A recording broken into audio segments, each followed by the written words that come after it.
This is the 22nd season of Bass Talk Live. BTL is presented by Bass Cat Boats, Strike King Lures, AFTCO, Pro Guy Batteries, Spro, Gamakatsu, The Bass Tank, Beatdown Outdoors, and Sunline. BTL coming at you.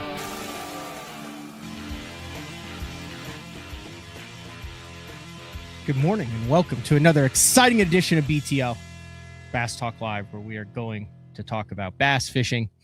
I've kind of prepped the show for a little bit. Like I said, I say it all the time. I said I like to take advantage of the companies that support BTL and use their expertise to help educate, entertain, and engage, the 3 E's of BTL. And at the Bassmaster Classic, whether you fish out of, if you follow the sport, here's how I'll set this premise up. Technology has been a hot topic since 2009, when we heard of this thing called side imaging. And before that, you can go back through the whole thing, you know, the paper graph, to the flasher, to the screen, to the color screen, to GPS, to more in-depth contour lines, to 1-foot contour lines, to side imaging, to navionics and lake master chips and sea mapping, to faster processors, to where we went through the era where you saw guys with Humminbird, Garmin, and Lowrance on the front of their boats, to the forward-facing era, which started off as colored blobs, which then transitioned to live scope, to the whole 9 yards. So whether you like it, you hate it, you're indifferent on it, technology has been an evolving trend in our sport in the quest to catch more and bigger fish and enjoy our time on the water. And if you want to stick with the flasher and go out and David Fritz it with a DT20 and a loose crank stick touched to your inner thigh so you feel more vibration and find that bottom with the rock, or you want to go out on Gunnersville and find the hard spots by putting a rope on a window weight and dragging it around the bottom until you feel the vibration from a hard, you can do it however you want. But there's no doubt that there's been an arms race when it comes to technology over the past 5 or 6 years. And we had Scott Palmer from the Bass Tank on, and I talked with him about this off air, and I've talked with other guys too. And for the last 3 or 4 years, the talk has been what's next, because, you know, they had the active target and then the active target 2, and then Humminbird's done it, but Garmin had the LVS 32, and then they went to the LVS 34. And I don't want to use the term stagnant, but it seems like over the past 2 or 3 years, we had all of this boom, boom, boom, boom in that 2019, 20, 21, and 22, 23. And then like for the last 2 or 3 years, it's been fairly, well, I would say stable. Yeah, you've seen organizations that have limited it or restricted it or had it at some, had it at not, but it's been kind of 360, AT2, LVS 34, and we've been kind of in this stable environment for the last couple years. And that changed at the Bassmaster Classic week and a half ago, where you kind of saw some precursors to it. There are some hints that Garmin was dropping, some hints that Lowrance was dropping, and I think we're officially in the next era. So in typical fashion, I called Scott and I said, you know, I'm getting a new Bass Cat in the middle of this year.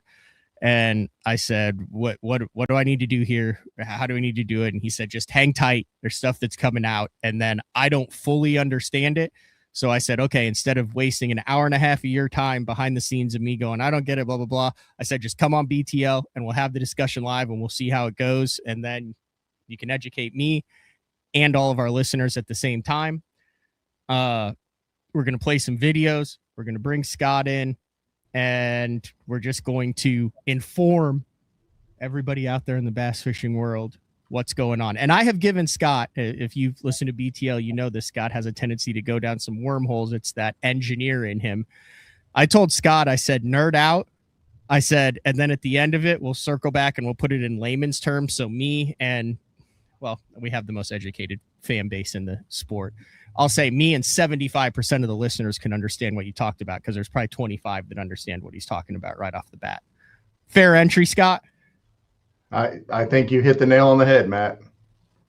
Not a controversial show. If you don't like it, you can go watch Good Morning America. You can go watch something else. If it's not your cup of tea, I totally understand. If it is your cup of tea, you've come to the right place. If you're somewhat in the middle, at least you'll know what's going on.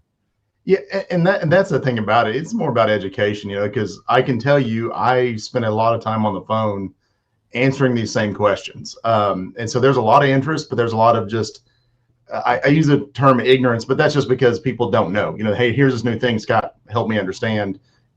And then I'll decide if I'm interested in it. And that's perfectly fine. I get it, because you hit the nail on the head with the arms race. It has been a kind of, I don't want to say a ceasefire, because it's never a ceasefire, but it's a absolute, we're waiting on that next thing, and, Lowrance kind of started it this year by releasing the XL to start they announced it early January, and we're starting to see shipping.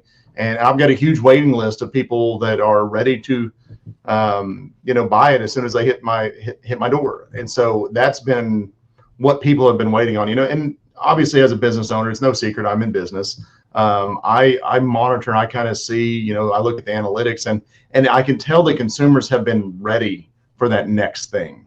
And because it's been, hey, this has been good stuff, but we're ready for that next thing. And it's been stagnant isn't the right word, but it is, it's been kind of just more of the same for the last. Like there's been a waiting period where you've heard things where you're saying, oh, they're working on stuff, or, there's some of the top pros that maybe will say, I signed an NDA, I can't say anything, which then is the same thing as saying, oh, so they're working on something new that's coming out. Like I have pried you for the past 6 months, and you're typically a guy, and I know how much you like to explain things and get into the weeds. I don't want to get you in trouble, but basically, like every conversation we've had, I would ask questions that you would not respond to.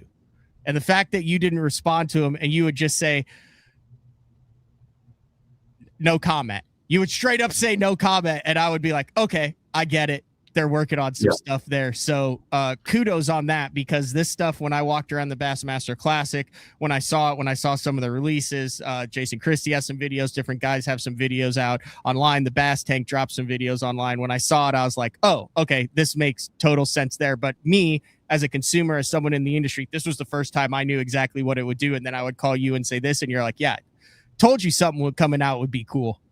Yeah, well, and you have to understand that there's a lot of you know how my brain works, and so I listen and I gather evidence and I put it together and I say, okay, I'm going to make a very educated guess, and then I know, because I ask questions, and quite frankly, there are people at these companies that know how my brain works and know when they kind of say, Scott, I can't talk to you anymore, because they don't want to get themselves in trouble. And so that's where I say, okay, I'm on a trail here. I'm on something that is very accurate, but I don't know all the details because they can't tell me. They're not going to tell me. They're not going to get themselves in trouble. And so I don't want to ever tell you anything wrong. I also don't want to get myself in trouble, because, hey, if these companies trust me to sell their products, I don't want to get any of them in trouble because they really didn't tell me anything. It's me.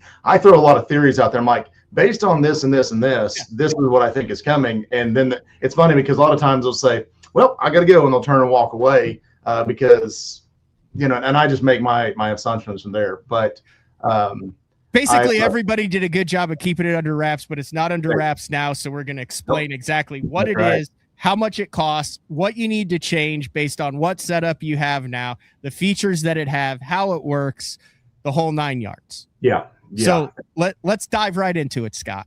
Let's start with the January release. You were on BTL in January. Garmin had not really released anything at the time, but Lowrance had come out with like a 2 transducer what was the Active Target 2 XL? That's correct. Yeah. Okay, so that's kind of where it all started in 2026 was the Active Target 2 XL, which kind of explain exactly what that does and how that's different from Active Target 2.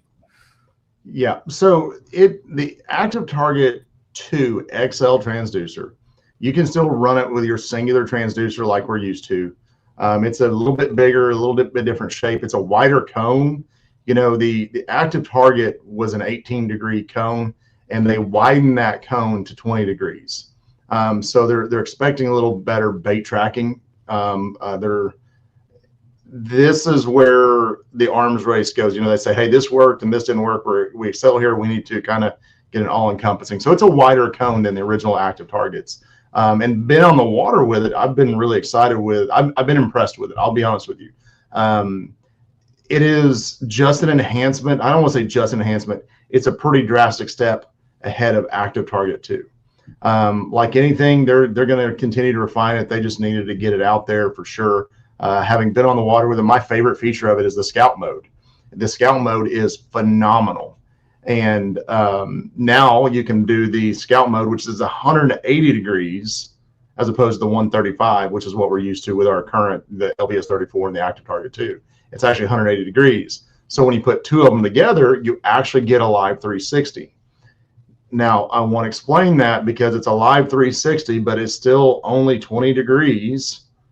That cone we talk about, that it's 20 degrees. So there's going to be, if you're in deep enough water, you're still going to have a blind spot above and below that where you're not going to see it. So I want to address something because you took the reins off. You said I can nerd out. You know, everyone wants a live 360, and that's phenomenal. I get it, but thinking about a live 360 has to, like our side imaging right now and our new 360 from Garmin and the existing 360 from Humminbird, even the Lowrance, you know, goes 360. That actually does more of a top to bottom in the water column out. Whereas the live 360 that the XL is going to allow you to have is going to be a 20 degree cone. And so sideways. So that means that there's part of the water column that you're not, you know, think of it as a triangle that you're not getting, and above and below that. And so, sure, I can see 360, but there are things that I'm going to miss if I haven't driven over them, you know, if I'm not approaching them. And so that's where the live 360 is really, really cool, but we have to consider that even like when we're in Scout mode. You know, I mean, just think of Scout mode perspective for Garmin. When we are running around, there's things we're missing. And so that's why it's only truly effective or best, I don't want to say only, but it's most effective in shallower water. You know, this time of year, you know, we're moving up into, I'm looking forward to being in 10 foot and less, I'll be honest with you.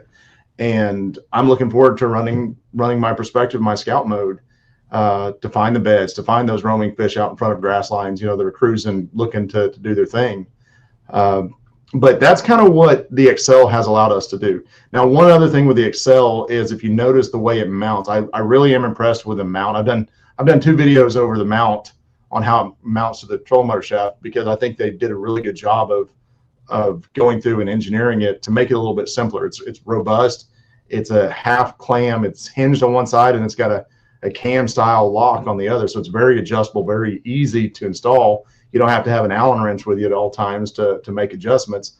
And then to adjust it into Scout shallow and deep, you just flip a lever, spin it around, and you can make adjustments like that. And then the transducer itself is actually in, it looks like it's in down mode. It looks like it's in down mode based on the shape of it. But reality is, with software, you know, you can just select down or forward in the software. You don't have to physically orient the transducer anymore. Okay. I think I lost Matt, which is awesome. No, you have that there. So, but that works with my HDS 12 Live. That's no additional units needed. That's still like the Lowrance's deal. Like that's just something that you can purchase and with your current system use. So the Excel will use the Active Target 2 module. So if you've got an AT2, all you need is to update the transducer. It will work with the pros, the lives, the carbon. So they did a good job of, trying to backfill. Now, one thing that I want to notate here is if you are interested in running the XL360, you have to have the Pro model. You have to have the HDS Pro. That will not work on the lives. Okay. So that came out in what, January? Yeah, it was announced, I think early January, if I remember, like the 14th, the 4th or the 14th. There's a 4 in there somewhere. And so we've seen them start shipping. And so like I said, I can't keep them in stock. They've been very, very popular for sure. Right. So let's get to the Bassmaster Classic. Just before the Bassmaster Classic, at the Bassmaster Classic, Garmin dropped something that, from a guy who is familiar with technology, uses it, but I'm not obviously a savant at understanding how it works. To me, it looks like a combination of 360, live scope, perspective mode, and a turret, all in one, that encompasses the best features of each. That basically, if you were on the water and you thought, boy, I wish I could, that Garmin took notes for 3 years and said, okay, we'll make it so you can do all this stuff. And then they introduced all of those features at once at the Bassmaster Classic with this spy pole. That's pretty accurate. Yeah, that's a pretty accurate assessment for sure. So okay, let's dive into it. So the crux, the key word for what Garmin released is spy pole. Am I correct on that? Like, everything kind of revolves around this spy pole that was just... That's what they're calling this product, is the spy pole. Okay, break it down. Start talking. What is a spy pole? And then work out from there. We've got some videos that we're going to throw in here. I'm not sure how it's going to work, but I'm going to try to use my 2,500 BTLs over the past 17 years to try to make this into a cohesive show. All right, so let's just do a quick overview, and then we can get into the weeds. Okay. So the spy pole is going to mount, and we'll start with a Garmin Force trolling motor. That's the original Force and the Force Pro. We'll start there, and then we'll get into the other trolling motors as options here in a minute. But assuming I'm sitting there with my Garmin Force or Force Pro, it bolts right to the bottom with a plate, and then it drops in and locks in place. Now I've got my spy pole. And I don't have to connect a 34 or the 360 on it. It's just a spy pole that I can control. You see it right there. That's in this video right here. That's what it is. It's literally just a... That's this right here. This is... That's it right there. It's a miniature Garmin Force. Essentially, it's a miniature Garmin Force. It uses the same steering board as the Garmin Force. And so it operates independently of the trolling motor one of two ways. It includes a foot pad with buttons that you can use to steer left, right, like the electric steer left, right, or you can use the Force trolling motor foot pedal to control this. So then what you want to do is, again, continue just an overview. You can put just the live scope on it. You don't have to have the 360 transducer on the bottom. You can put just your live scope transducer on it. It comes with the mounts for the 32, the 34, and the 62. Okay, so what are we looking at here? This is the 34? That's a 34. And this is the 360. What are they calling it? They're calling it a GT UHD 360. GT. Okay, so I have to be careful on names because I know there's like copyrighted names and stuff right here. So it's a GT 360 okay, UHD. That's what this thing is that I haven't seen before. This is what allows you to get the 360 image on it. Now, prior to this, did Garmin even have any sort of 360 stuff? No, or was it? no, did Humminbird have that market completely cornered? Humminbird pretty much had it cornered. Lowrance had their Ghost 360, where you can use the 3-in-1 on the bottom of the troll motor on the Ghost to create a 360 image. But this is Garmin's first entry into the market. I don't know whose this is, but they've already smoked it on the bottom. Anyway, if I told you, if you knew whose it was, you would know that doesn't surprise you. Yeah, no, you'll find out who it is because it's the same guy that's in all the videos. So yeah, we're going to see here in just a second. We'll let the suspense build, and everyone in the audience is probably like, I already know who this is. Oh, look, there he is. So, okay. But this is what we're talking about. This is right here. This is the spy pole, which is basically Garmin's version of an integrated turret that works in combo or independently with the force trolling motor, or as we might get into later, another trolling motor of your choice. Correct. Okay. So again, trying to keep things clean and stay with just the force for the time being. Yep. The cool part about it, one of the coolest features, and if this was the only feature, I would buy this and I would put this on my boat because this is what I've wanted forever, is the ability to put my force trolling motor in spot lock / anchor mode, and then independently control the spy pole, i.e. turret, with the foot pedal itself, the actual trolling motor foot pedal. Not, you can still use the spy pole foot pedal, but the force foot pedal is now what's operating the spy pole while the trolling motor is in anchor mode. Okay, so what we're seeing right here in this video, if you look in this area right here, you can see the trolling motor is staying in one spot, but if you see this cable moving back and forth, you can see that while the trolling motor is still pointed ahead, the spy pole, which has your transducer on it, is panning back and forth. Correct. So right now in this video, the trolling motor is in anchor mode. It's sitting there just keeping us in place.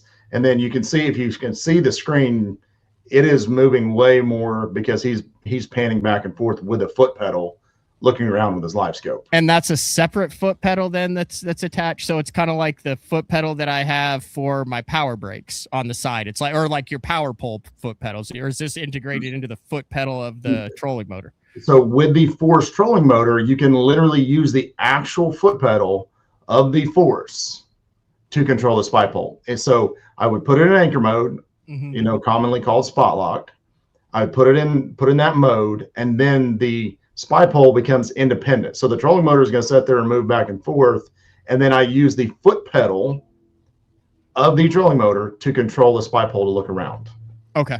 Now, included in the package is the actual foot pedal, the spy pole foot pedal. You could also use that as well if you wanted to, as well as the little gesture remote, which is really, really cool.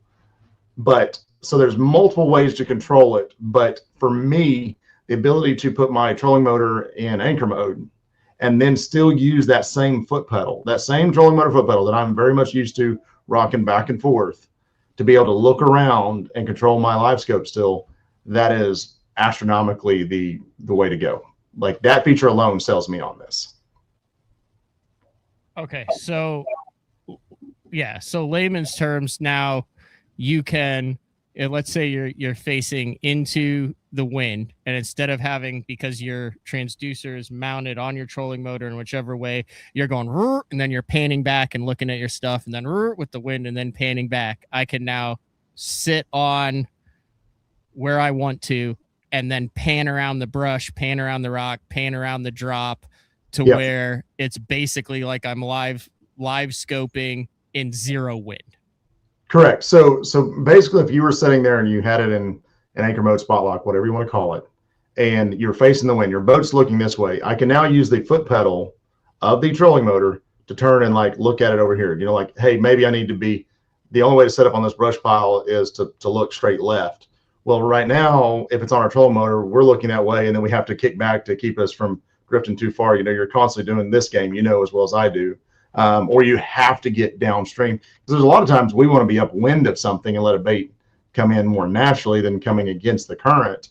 And right now you could get there, anchor, and then turn around and look at it sideways that way. Yeah. So like I said, you can pan it independently, sync it to move with the trolling motor, and target lock it. No, that's a yes for all three of those. So yes, those are all different modes. So there's the independent, so they call it spy link, or spy sync is what they call it. That is where when the trolling motor is moving, the force is moving, it's moving with it in step, lockstep. Okay. And it's pretty accurate. It's pretty dang accurate. Yes, I can outrun it if I'm all the way to the left or to the right and I hard go left. There's an ever so slight delay, but it catches up to it right on, and it's accurate. I actually was confused, thinking that I was actually using the trolling motor mounted transducer. And then he informed me, no, Scott, I've got that one completely disconnected. The only one you're using is the one on the spy pole. That's how accurate it was on the trolling motor. Then, as the listener mentioned, we can take it out of that independent mode or put it into independent mode we're setting an anchor mode, and then we can use it to look around. And then the spy lock feature is when I see a brush pile out there, I touch that brush pile, I say lock, and then it's going to constantly look, and automatically I don't have to do anything. As a boat drifts around, it's just going to sit there and make constant adjustments to keep on looking at that spot. I can do it via waypoint. I can drop a waypoint in my one view, or I can do it directly on live scope screen. Okay. Is this the foot pedal that we're talking about right here? So that's the foot pedal that comes with the spy pole. So if I didn't have a force motor and I just wanted these features, that's the foot pedal I would be using. And then that would have to be mounted somewhere on your front deck then, and then that's the left and the right for the spy pole. Correct. And then there's 2 buttons at the top of that you can assign. So like I can assign one of those buttons to be spy, one scan or one view scan. So if I hit that button, it's gonna draw my picture for me. Or like if I have a force trolling motor, gotten to that yet. I know we haven't even gotten to that yet. But then I can also assign like mine. I know what mine are going to be assigned to. Mine's going to be spy sync because it's going to sync up with my force motor, and then it's going to be the one view scan. That's how I'm going to assign that. And then that's all Bluetooth? Yeah, everything is wirelessly connected. Okay. So then if I'm going with not the force trolling motor, then I'm going to have my power pole buttons here, my power brake buttons here, and my spy pole buttons down there too. So I'll have 3 different sets of buttons. So now I'll literally be doing, what is that? Dance Dance Revolution. Remember that? Dance Revolution. Dance Dance Revolution, where you'd be out there dancing on it and be at the arcades. Hey, there's a whole generation that grew up on Dance Dance Revolution. We didn't know we were training for this for fishing. Okay, so that is the basics, quote unquote, of the spy pole. Correct. Did I jump is that the phrase? Jump the shark? Did I jump the shark there, or is that? That's the basics. I mean, there's the spy scan feature as well, where you can have it automatically scan for you as you're driving along. That's pretty cool. So spy scan. If I'm driving my trolling motor straight, like I call it the drunk monkey syndrome. If you look at my trails, there's times a year, and you're the same way. We're just out there just driving around chasing those fish, in the over the channels, like when they're out there floating around. We're out there driving, and we're just out there scanning, looking. What we used to do at the console with side imaging, and we're now doing with it's called speed scoping. Okay, speed scoping. This is also the technique that typically throws co-anglers out of the boat. 100% of the time, this is what happens. And it's funny because I tell people, if you're going to walk up to the front of the boat to say something to me, make sure you stay in the center, because you might end up. The other thing, now you're able to go 10 straight forward, hit that. So while you're going forward, it's going like this for you, to where the boat's not going. You're just going, and it's going for you. Correct. So you can set the angle, like you can set how much of a sweep. You can set it a full sweep, a short sweep. You can adapt the angle itself to say, hey, this is how much I want you to cover, and the speed of how fast you want that thing to work back and forth. I don't know if it's in this video or not, but there's one of the videos that I was doing, and I outran Justin. He said, I can't scope that fast. What are you doing? Which, I mean, I had it on 10 as fast as it would go. But I'm excited about it. Just a side note, I'm excited about it because the spy scan is going to save a lot of bushings on trolling motors, a lot of wear and tear on. Yeah, that's where when you have the trolling motor and it's going every time you do it, and then some of the guys who are scopers, yes, it sounded like a dolphin having fun there, but it's that creak. But then that's also what you're seeing some of the scopers that are going with stainless bushings in their trolling motor, so that there's way less, so that there's no play in that, so they're not wearing them out. Yeah, that's right. And stainless bushings sound great, but something is going to give in that scenario. Yeah. And so this is going to save a lot of that. The other thing with the spy scan is it doesn't just have to be forward. So if I'm driving, let's say, like for me, this time of year, again, referencing this time of year, I'm really excited about that for this time of year, because I'm going to go down the bank, throw a spinnerbait, flipping, whatever, but then I can offset that spy pole to scan out in deeper water. So I don't have to just be forward. I can set it to be starboard or bow, port, starboard. I can even set it to stern. but I'm going to offset it. That's my center, and then scan that way. Yeah. And so that's a cool feature. So I can continue looking out in deep water as I'm going down a bank. Okay, before we get into the one view, a couple questions there. I'm a little confused. Do all these features work if you want to run a force, or if you want to run a Minn Kota trolling motor or anything with it? I know you have that separate foot pedal. Or are some of these features only with the Garmin trolling motor, or are they all applicable? The only feature you would not have is the syncing feature. Gotcha. So you could not operate it in sync with the trolling motor. If you had a different trolling motor, because the spy pole is an independent device, the 360 is on the bottom of it, the live scope is on it, all of those would be in an environment that are available except for the syncing. The syncing is that's why I kind of want to start with the force. So you would not be able to use your Ultrex Quest foot pedal to control the spy pole. So, but yes, the features are available. All right, we're a half hour in. Let's get to these one view features, because this is I don't even know how to describe this, but this is the stuff that is like, all that stuff to me is like, oh, that's cool. I'm surprised we didn't have it before. Right. And it's all, there's a bunch of different really good turrets out there to where you can do, and it just hasn't been convenient, I guess is the word to say it. Like, it's not convenient for me to have a turret for the occasional times when it's windy and I want to stay on one spot, and then I have to move the turret independently of it.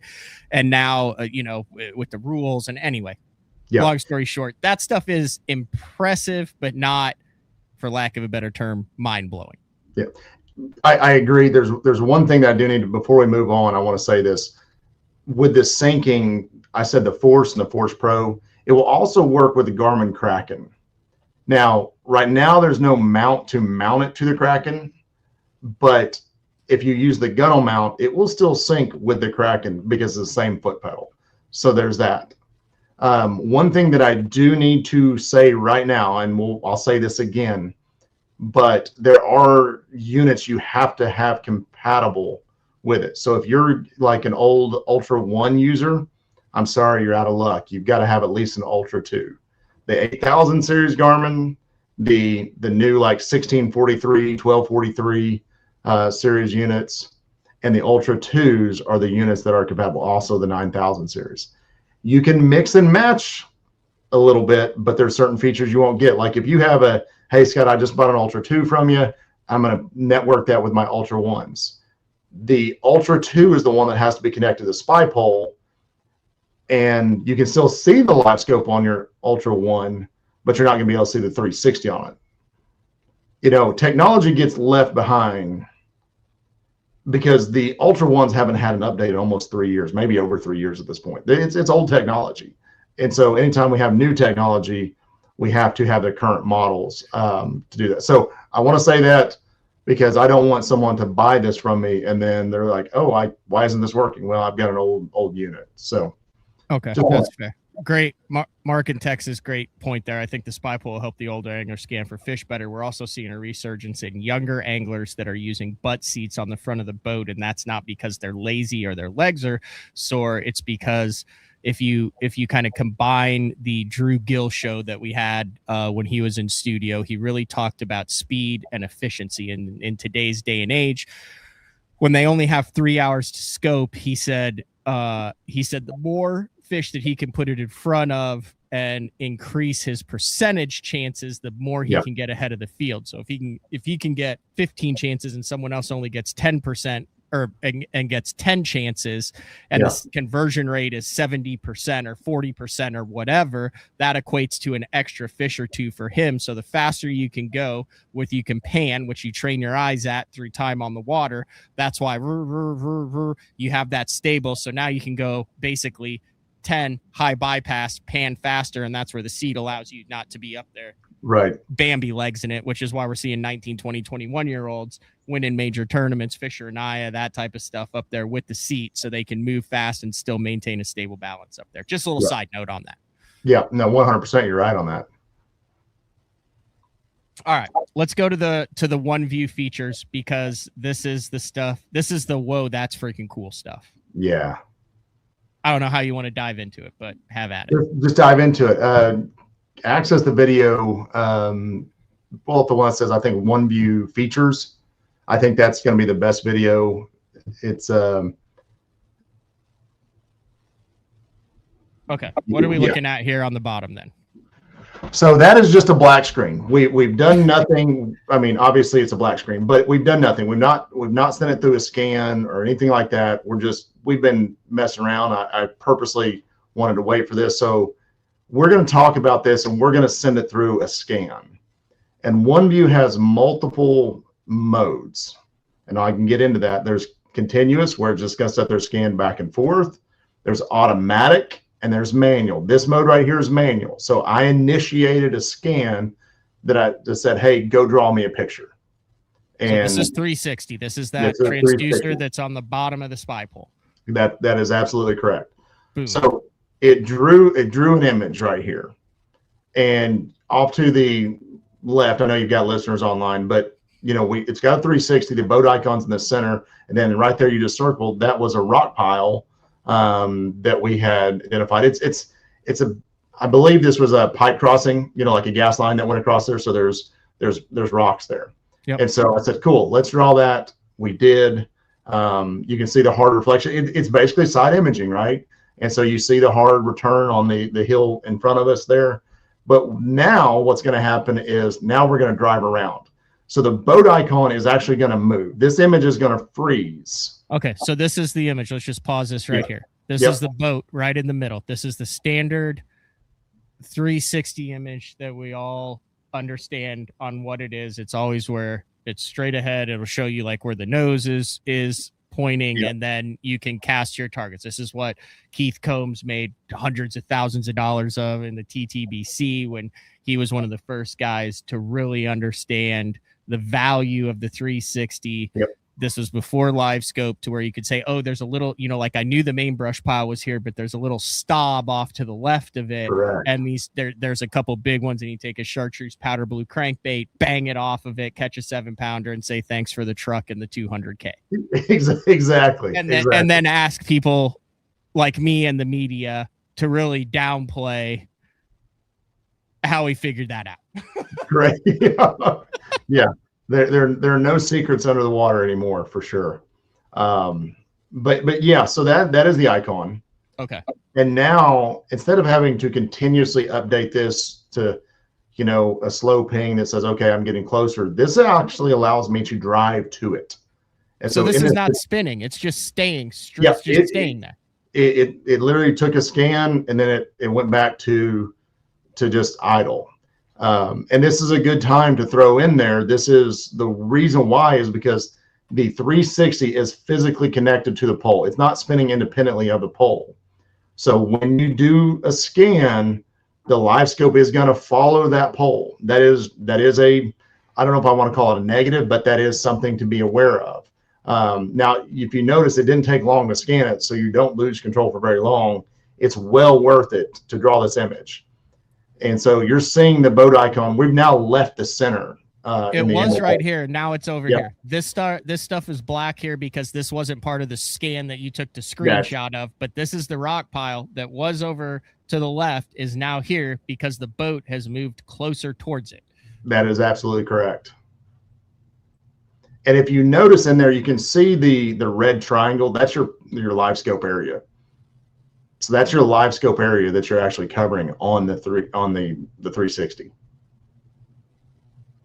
So you're driving to your 360 image. Yeah, you're driving around on your 360 image. Imagine the way I'm trying to explain it to people is, imagine your parking lot of where you work and being able to get 10, 20 feet above it and then just drive around on it. That's what you're doing. Like, you just look down on it. I wanted to go drive to this junk pile of trees that are on this rock pile over here. Then I can drive over to it. Now, while I'm doing that, I can also be, this is wild. I can also be live scoping this now. So if this is 120 feet out, now I can live scope it at 50, 60 feet out or whatever. And I know what I'm live scoping. I'm not just getting my 0 degree, 3 degree beam that I'm trying to piece together what it is and just know there's junk there. I know when I see this, that when I see it fuzzy and jump up right here, that it's the beginning of this rock pile, and I know that 20 feet past that there's a ledge right here based on this shadow on the backside, and that there's a drop off on the backside of it. That's exactly right. That's it. You're learning. You're learning. I'm getting through to you. I like it. So is this a shallow water feature? Like, my question would be off the hopper, Scott. Like, let's say I've got a rock pile, but it's in 25 feet of water and it's blowing 10, 15 miles an hour. What do I spot lock and then let it get an image and then take a screenshot? Or is it going to be the crispest and the cleanest, obviously, and dead calm when you can get a picture where you're not moving and then drive around? Is this a perspective, like 12, 15 feet and less, or does this work in deep water too? I haven't had it in 100 foot. I'm not going to act like I've sat there and been able to go take it to 100 feet. However, we did go out and play with it in 25, 30 foot of water, and it was still a really, really good image. Think of it like a site imaging. If you follow us, I talk about different frequencies and things like that for different water depths. And so as I move out to deeper water, I might have to adjust my frequency because this is running a megahertz frequency. It's a high frequency, your best image, but that has only so much depth it can basically penetrate. So if I get out there in 40, 50 foot of water, I'm going to have to lower my frequency to still get a really good image. And the Humminbird 360 is the same way. But no, 25, 30 foot of water is nothing for this thing. It's still not a big deal. Now, what you're going to see is in the center of the boat, when you make your initial scan, you might see a round black spot because that's the water column. Excuse me. That's the water column that it may not be able to actually see directly below, if that makes sense. Because there is a little bit of a conical angle to it.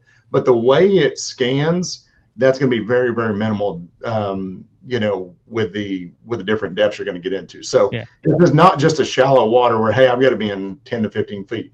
Obviously, the more stable, and the same thing with side imaging. We've all been in windy conditions and we're imaging and we get these little waves in our line, plain and simple. Guess what? If this thing is rocking back and forth, it's going to be tougher to get an image. It just is, just because of it's just reporting back and recording what it sees. Does this make any sense, this comment? If the beam is anything like the compass, it's way off target? Yes, and I'm glad. Hey, I'm glad you addressed that because you are absolutely 100% correct. I take that beam icon off the live scope because it is not accurate, and that was one of the things I really, really pushed on this. Like I really tested that because I'm like, dude, how's this going to work? If it's anything like the compass, as your listener mentioned, this is going to be useless. And I was utterly shocked and surprised at how good it was. And the reason why I will tell you this is because think about where the compass on the live scope actually is using. It's trying to use the compass inside the water. The spy pole, however, the live scope is just following its compass. It's actually got, heading sensor built into it. There's an external heading sensor. You can use the GPS 24XD. Like it can use an external that actually has sight of the sky. And so your accuracy is way different. It's way better. It actually is functional as opposed to, as he mentioned, the beam icon circle. Matt, every time we calibrate your compass, we've got that circle that pops up in the top right of your screen. Yeah. That's what he's referring to. Okay. And that is not accurate. And so I was worried about that, and it's not a concern at all. Okay. Well, I'm glad you addressed that comment because I want to address this comment Roger said. It's new stuff that's out that is for sale, and the whole point for all these companies is for people to purchase it so that they make a living off of it. Every single bait, everything in any industry, this is like American capitalism. That's literally the definition of it. And I'm make my living off sponsors of BTL that pay me to promote their products. Scott makes a living off of these companies that promote it, and people purchase their product. That's the way things work, regardless of what industry you're in. If you're in a pickleball deal and you watch a thing on pickleball, they're going to be trying to sell you the shoes, the paddle, and the shorts to beat Edna in the mixed doubles next week down at the YMCA. That's just the way this thing works. I'm just saying, in all honesty, you would know this, Scott. These are the exact same damn questions that I would be asking you off air. And we had this talk before. I work with companies that I have open relationships with that I can ask these questions. So instead of just running an ad on that, I take advantage of it. And you literally are one of the few people in the world that knows how all this stuff works. So I'm not trying to hide or slide anything over. Do I expect everybody who watches this to go out and spend however much this costs, which we will get to? Absolutely not.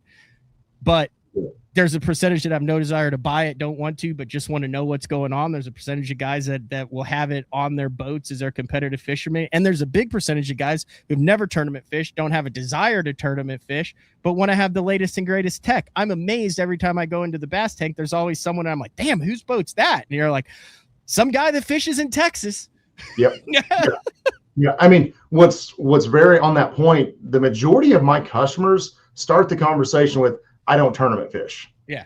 Tournament fishermen actually represent a small, overwhelmingly smaller portion of my business than the average consumer.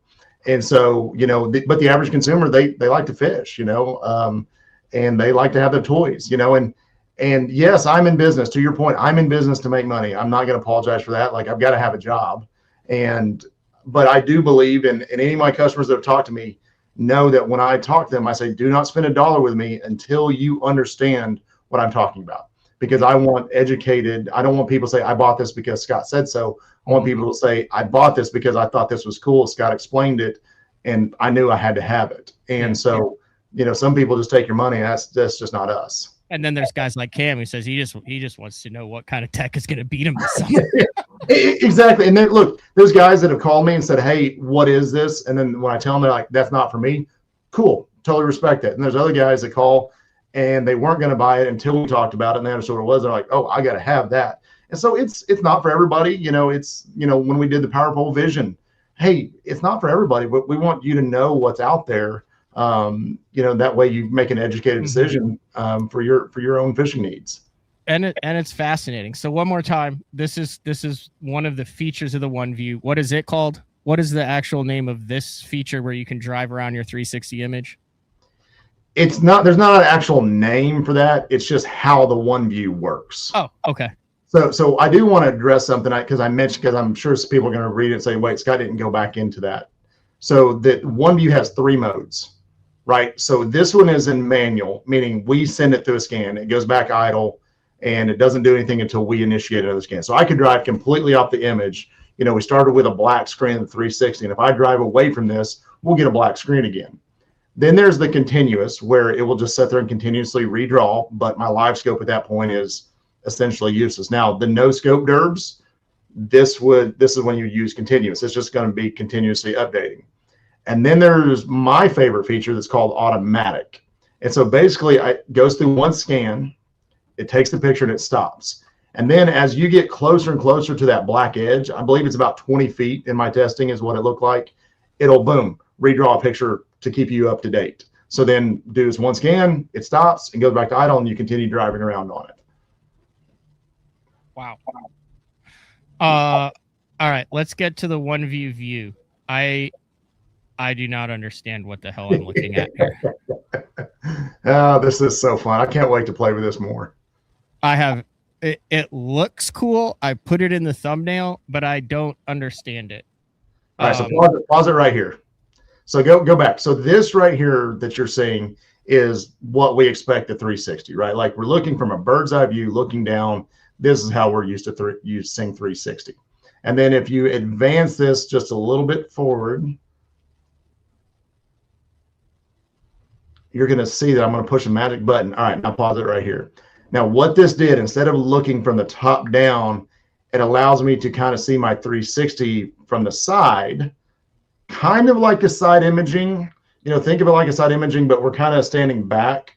But then you can see your actual live scope screen overlaid. So you see the bottom, the orange down there, that is your live scope. That is what your live scope would look like. So all this is scopable water where I'm circling. And as the bottom.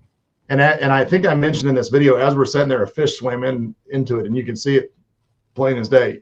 I'm really excited to play with more of this because there's some things I want to see if I can do to see how usable this is. It's a really cool view. And what's interesting is the gentleman that talked about the compass not being accurate, look at where the live scope is laying on top of this. You see that the right there, it's too small for me to see, but up close, This drop right there, right here. Yep. Oh my God. Okay, this makes sense. I was thinking it was like hatched together. So what you're doing is this is your 360 image. Now your live scope is here. This is your boat icon right here. Yep. So it's showing you that, however, you don't have the feet. So 30 feet out in front is the drop. Then it's showing it to you on your live scope. So it's actually, you're basically live scoping over your 360 image, but it's adding 3-dimensional water column to it. Absolutely. Yeah. So as I'm looking at this, I'm standing. So I have to flip this in my head when I'm using it, though, because it's not out in front of me. It's going to look right or left to, not left to right, but it looks like a computer screen because your computer screen can't go forward in front of you because it's still just a screen. So in my head, I have to realize that even though the screen is this way, I'm casting directly in front of the boat, not out to the side. So let's break this down. Let's start with a live scope. And so if you were looking at this as a live scope screen, your transducer's in the top left. And the further to the right you go, the further away from the transducer you're going, right? Like I think we all have that in our heads now. You follow what I'm saying there? Yes. Okay. So if I was just looking at my live scope, I say, okay, top left is close to me, top right, bottom right is the furthest point away. Okay, got that. So I know left to right is there. Now at the bottom of that, I'm now putting my 360 and I'm seeing my 360 from the top down. And what I'm doing is I'm sliding it underneath that image. So what you're doing is I'm seeing my live scope from side to side like this, but then what I'm doing is I'm actually going and sliding my 360 image right there. So if I took this away, 360 would just be blank and flat and I could see it from the side. But then I'm taking my live scope and so basically it's allowing me to see what is left and right. So if I'm looking at my live scope straight on, there's stuff out here to my left and right that I can't see. Now this view shows me hey, there might be a tree over here. My live scope is right here. There might be a tree over here that I need to pan around and look at in real time. Gotcha. Yeah, sorry, I didn't know you guys couldn't see my mouse. That's me. Hopefully that didn't ruin everything because I've been very active with my mouse. Underwater, this is a great peek. Underwater map on bottom. That's a good. I think that's a good thought process to kind of put it together. Like I said, I am really excited to play with more features of this to see what enhancements I can make with it. But there's definitely a learning curve with this. So like scope was the big learning curve as to what you're looking at, to where it's like, we're all, here's my thought on this. We're all experts in something, right, Scott? Yeah. Whether it's your job, it's your hobby, it's your something. We're all experts in something that you do. And when you're doing it, you're enjoying it. You're not thinking about the process. It's like, I always go back to whenever I played hockey, if I knew I was about to get demoted and they'd move me from like center to winger, I would always be in the game thinking, get to the board, stop the ring, chip off the glass, out, make sure I'm in the line, pick up the third guy. Are we running a 3-2 or a 1-2-1? And whenever I did that, massive slump. Yeah. When I was just on the ice playing instinctually, I was doing all of those things, but not consciously thinking about it, just lighting the lamp left and right. Yeah. It's the same thing in fishing here. When you're thinking about your process and your decision-making and all of that, you're not fishing to your capabilities. When you're thinking about how you have to live scope and moving the trolling motor and where you're casting to it, go watch a Fisher and I, go watch a Dylan Nutt, who, by the way, will be on BTL at 8:30 a.m. Central Time tomorrow, the reigning Bassmaster Classic champ from the Bass Nation, live on BTL tomorrow. They're not looking at where they're casting. They're not looking at their distances. They are literally reacting to their environment without any outside. This stuff here will take hours of screen time to get to where you're using. This is not something that I would want to put on a week before a big tournament. Absolutely not. Absolutely not. Like I got to play with this. I got to be on the water with it. I'm one of the few people outside of, Garmin and the professionals that have actually had a chance to dissect this. And I'm telling you right now, I think we end up getting 21 videos out of this, and trying to be educational to show all these features. And I'm telling you right now, I've got probably another 20 or 30 more that I want and need to make, just because I didn't have enough time to do it. Like there's that many features with it. Now, I don't want everyone to get overwhelmed, because it's one of those things where, hey, don't go out and try to learn SpyLink, SpyLock, SpyScan all in one day. You're not going to do it. Say, prime example, going way back, I did not have a spinning rod on the deck of my boat. I didn't own one. And I got tired of co-anglers wearing me out in the back of the boat with a stinking spinning rod. So I said, I'm going to go buy a spinning rod. And I went and bought me a spinning rod. And I said, all right, I own one. Well, then it stayed in the rod locker. And then eventually it made it to the deck of my boat. I'm like, okay. Well, then I said, you know what? I've got to learn this. And what I did is I took every rod off my deck, out of my boat, and I went to the lake with one spinning rod. This is how I'm going to learn how to catch fish. Fourth cast in, I caught a 6-pounder. And then I caught a 4.5. And I ended up putting 20 pounds in the boat that day on a spinning rod. And I said, maybe there's something to it. But I would have never gotten there if I hadn't forced myself to just go, I'm going to go learn this. And, this is one of those things where, even if you don't take the entire day, but hey, I've got this new thing, whatever it is, whether it's this, or you're new to forward facing, or you're new to side imaging, or you're just new to graphs in general, say, I'm going to take an hour, hey, if it's a topwater bite first thing in the morning, go get your topwater bite. But before you put it on the trailer, you say, I'm going to dedicate an hour to learning something new, to going through my unit, to doing something that I've just put off. That's how I approach it. That's how I want everyone else to approach it. Get called out for that. I haven't. John said that. That's just dumb as hell. Well, how many times have I told you that since I've known you, Scott? This was pre-live scope. Okay, pre-live scope. The spinning rod was way more effective. I got made fun of it so much and how close. I mean, dude, I caught him. Before live scope on the spinning rod. I haven't caught him since everybody went to the spinning rod. So I can admit when I'm wrong. I was wrong. That's what this is. This is me saying, hey, I was wrong and I learned. That's how I became friends with Austin. He said, hey man, can you teach me how to do your dink and dunk stuff? Because like I don't know how to like catch 13 pounds. He's like, either like catch him or zero. And I was like, yeah. Then I got the boat with him, and then boom, live scope off to the races. And now I'm still dinking and dunking, and everybody's cast catch counting in mountain. Yeah.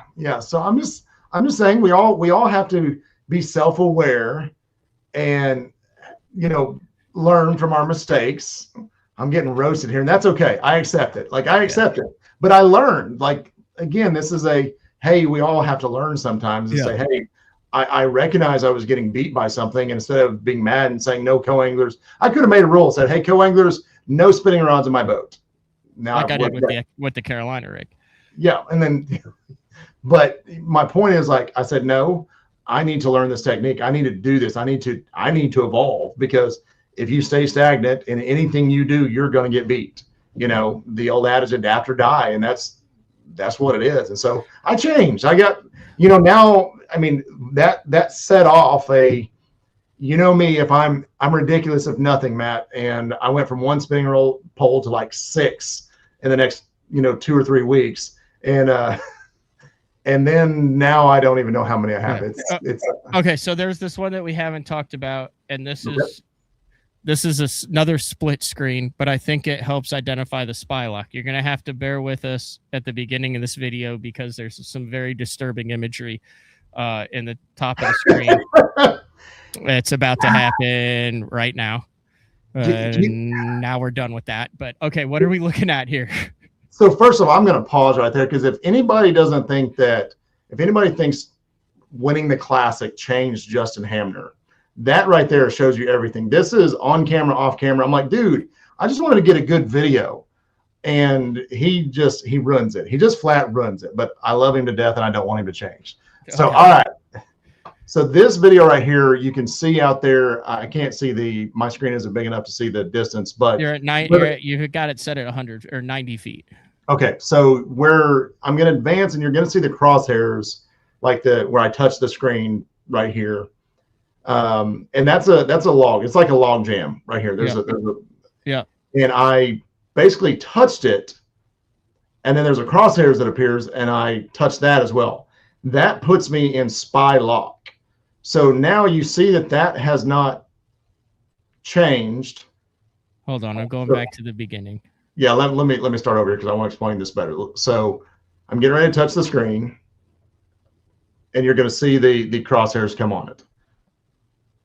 So there's the crosshairs, the where I've touched I've touched the laydown, and I want everyone to recognize. Look at where the boat position is at now. Look at the bank up there to the right of Justin.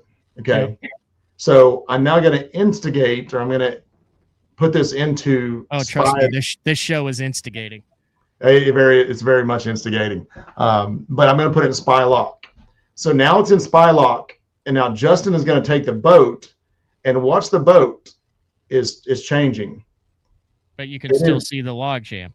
It's still, because the spy pole is now independently looking over that log jam. We moved from one side to the other.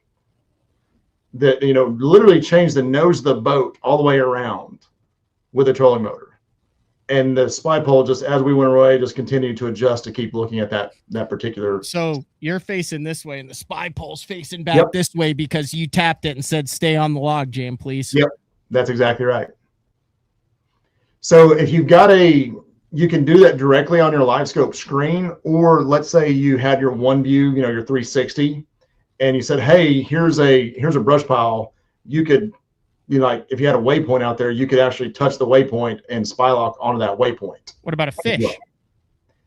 You could do it on a fish, but as soon as that fish swims, it's not going to track it. That is not there yet. Do I think that's coming one day? I probably, because it's just maintaining intensity. Right now, they're basing this off of GPS coordinates, but in my mind, I don't know why you couldn't base it off intensity of return. The sonar signal, the box knows that in order to be able to display it on the graph, in certain colors, it's saying, hey, I've got a stronger return, so this is going to be brighter, right? I don't know why you couldn't say, hey, let's say I'm getting a return of 90%. Maintain this in at least 85 to 90%, and so be able to track it around. If anybody can do it, I think Garmin probably has that capabilities. We'll see. I don't know. I'm spitballing. Please, I am not saying this is actually coming, but I'm sure one of their engineers going, I wonder if I could. And, whether there sees a lot of data, I don't know. I mean, you want to talk about heads exploding. If that ever happened, it would be, yeah. How fun would that be? That's pretty much it. I mean, we did it in an hour, right? I mean, pretty much it. There's a bunch of more little details and stuff, but as a whole, that is the crux of what you're looking at. If you want to listen to these videos, you can go to the Bass Tanks Facebook page. They're on the Facebook page, on the Bass Tanks YouTube. They're not on their videos. They're under the shorts or under the reels on the videos, and it kind of goes through all of that. You can blow it up. You can watch it yourself on your phone, on your TV, whatever. Let's get to the elephant in the room, Scott. How much does this stuff set you back? All right. So the spy pole without the 360 comes in two lengths, 42 and 49 inch. The 42 inch would be what we would recommend for, say, a Garmin Force 50, Ultrex 45, like your shorter, more standard bass boat. You're looking at $2,000 for that. Just for the pole. Just for the pole. You're going to put your live scope transducer on here. This is not. So there's no LVS 36 that came out. There's no LVS 92. There's not any new. It's still the 34. No. Okay. It's still the 34. It will fit the 32, the 34, and the 62. The mounts are included. You're going to get the foot pad, the spy pole foot pad that comes with it. You're going to get one of the gesture remotes. Would even talk about that, but it's a cool little remote that you literally rotate like this and you can steer it around. I hate remotes. Yeah, I do too, but this one was actually kind of cool. My crappie guys are going to love the gesture remote because it actually clips onto the rod, and then you could, like, as you're single dipping, you can push the button and as you rotate it, it's going to steer with it. Just wait for your crappie ventures. You may say, okay, Scott, I have to have this, because you could actually aim. Anyway, Spy pole only 42 inch is $2,000. The 49 inch is 2,200, and then the 360 add-on is $1,000.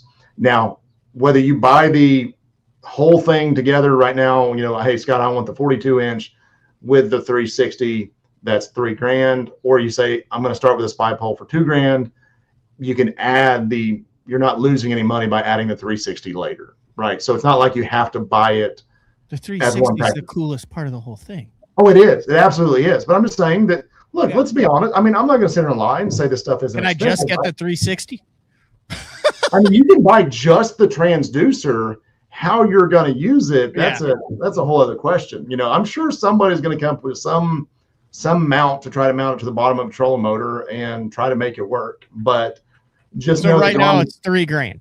Yeah, $3,000 for the full package for the 42 inch. And then you keep the same black box that you had for your live scope, the same LVS 34. It has the mounts in it. It comes with the foot pedal, and then the units that it works with are the same ones that you have to have upgraded. Like what Garmin units? Like what's the earliest version that it works smoothly on? So and then GPS map family units, which is like your 8000s, your 1243, 1643. Mm-hmm. Think of it, guys, if it'll run the GT36, the GT56, it's pretty much going to work with the 360. The EchoMap family, it's got to be the Ultra 2, the 93 SV UHD 2, or the new Ultra 166, which is the 16-inch version of the EchoMaps. Those are your compatible units, as well as the new 9000 series.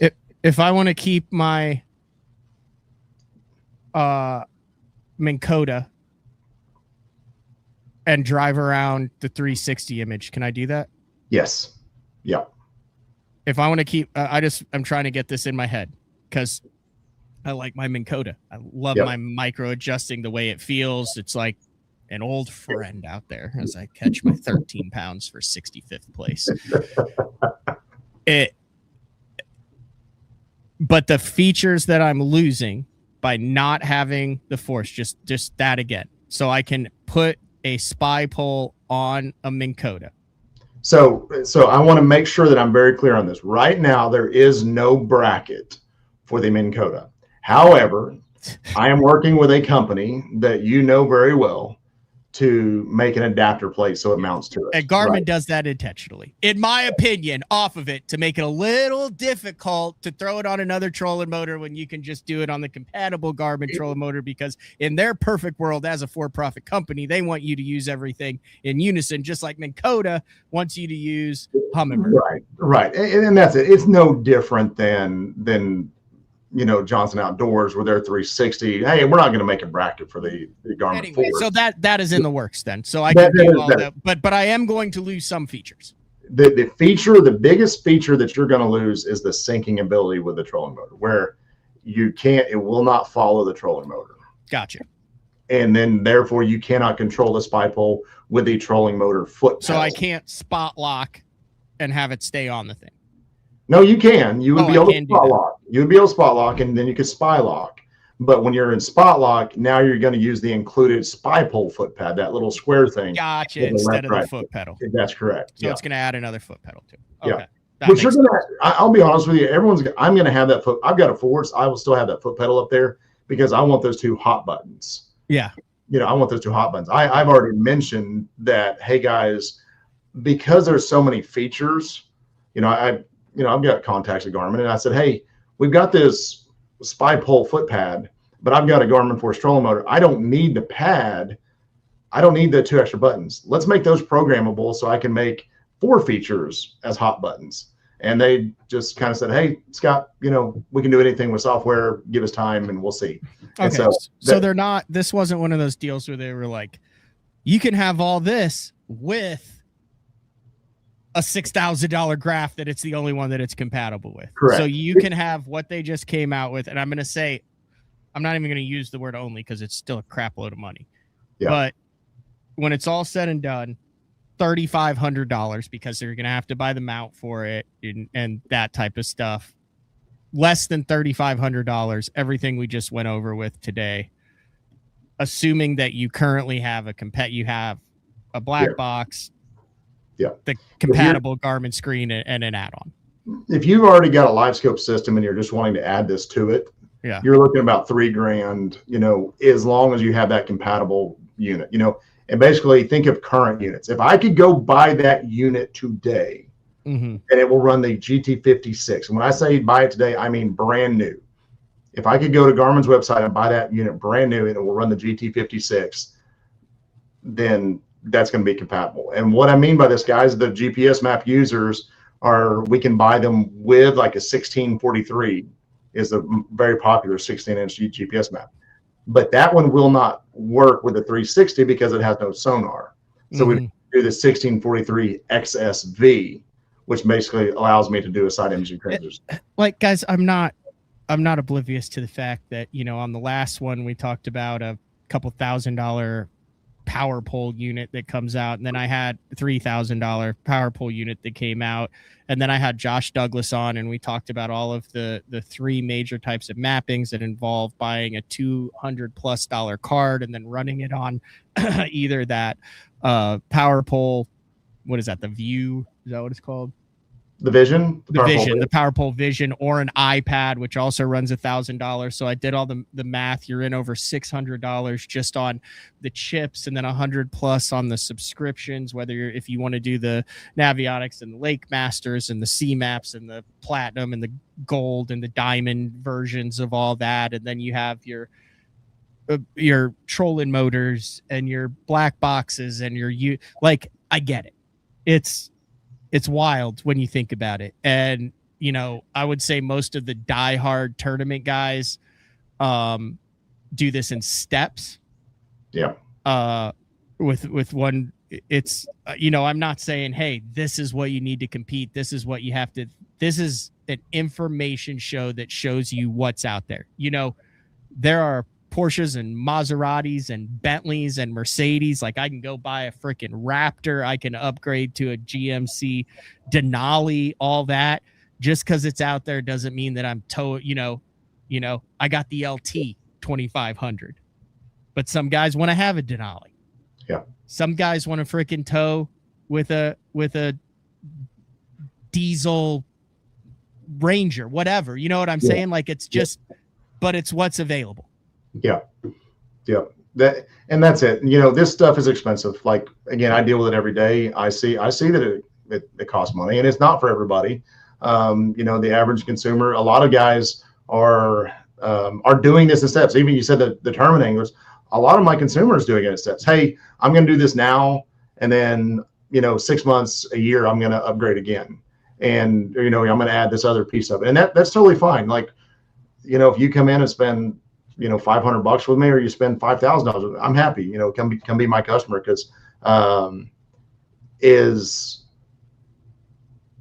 this is a good point right here. So there's much more advanced sonar out there, right? Mm-hmm. I can confirm to you without a doubt that every one of these companies, and I'll just use them all because I don't want to tip anything off, because it's not really tipping anything off, but basically, that we could make a forward-facing sonar transducer that could see 200 feet and be crystal clear. The problem with that transducer, that technology exists, but that transducer alone would probably be $10,000 to $15,000 at retail. And yes, you're still gonna have people that are gonna figure out how to go buy that, but there's a point where it has to be consumable by the masses, right? Yeah, that's happened in the offshore fishing world. They're spending upwards $50,000 to $100,000 on 360 radar that is basically, the way I understand it, it's underwater radar that basically finds the billfish within a half mile, and then they drive to it and troll for it. And it is a hot button topic in the sailfish, the bill fishing community as well, because you're seeing more and bigger fish. I don't understand it. I'm not trying to speak expertly on it, but I watch all that stuff on YouTube because I find it fascinating. I watch the Bad Company stuff. Yeah. And but it's almost six figures to have one absolutely rigged out. 100%. And there's a lot of this technology that's been out for a while, and you have the transducer, then you've got to have the software package run it, and then you literally do have a computer, that is translating the data in real time, and there comes in a dollar figure. And like the best transducer, I'm a nut. I like watching the History Channel, the Discovery Channel. I love watching them go out there and scan for shipwrecks, and of course I'm trying to dissect them, like, are you doing this right? And then you see the images they're getting, and they have these towfish. These towfish are massive. They're having to use a crane to drop them in the water.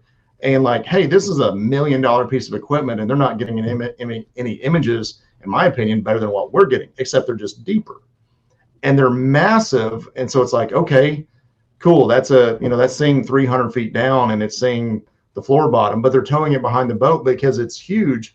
Imagine that I could tell someone, hey man, I can show you a rock. I can show you rock piles that the size of your thumb, your thumbnail, that you can pick out each individual one, but that's going to cost you $100,000 to put on the back of your bass boat. No one's going to buy that. Yeah, there's one or two guys, okay, but that's not consumable to the masses. And even though this stuff is expensive, there's people smarter than me that have access to analytics that I don't have access to at these companies, that say, hey, we can make money by selling this product. The consumers will buy this.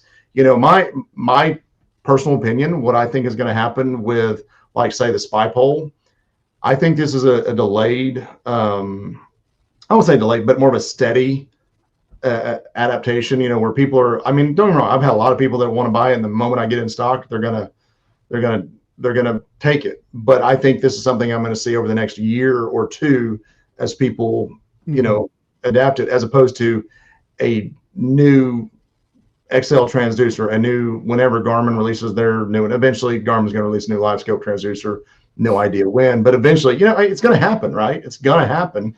That will be a rabid, come and get it mentality. It's going to be a spike. I think the spy pole, for example, is going to be a little bit more of a steady climb as opposed to just a huge spike. I may be wrong, but based on what I see, I think that's what it's going to be. Will the Garmin Pro with the old Echo Map work with just the pole, no 360? No, it will not.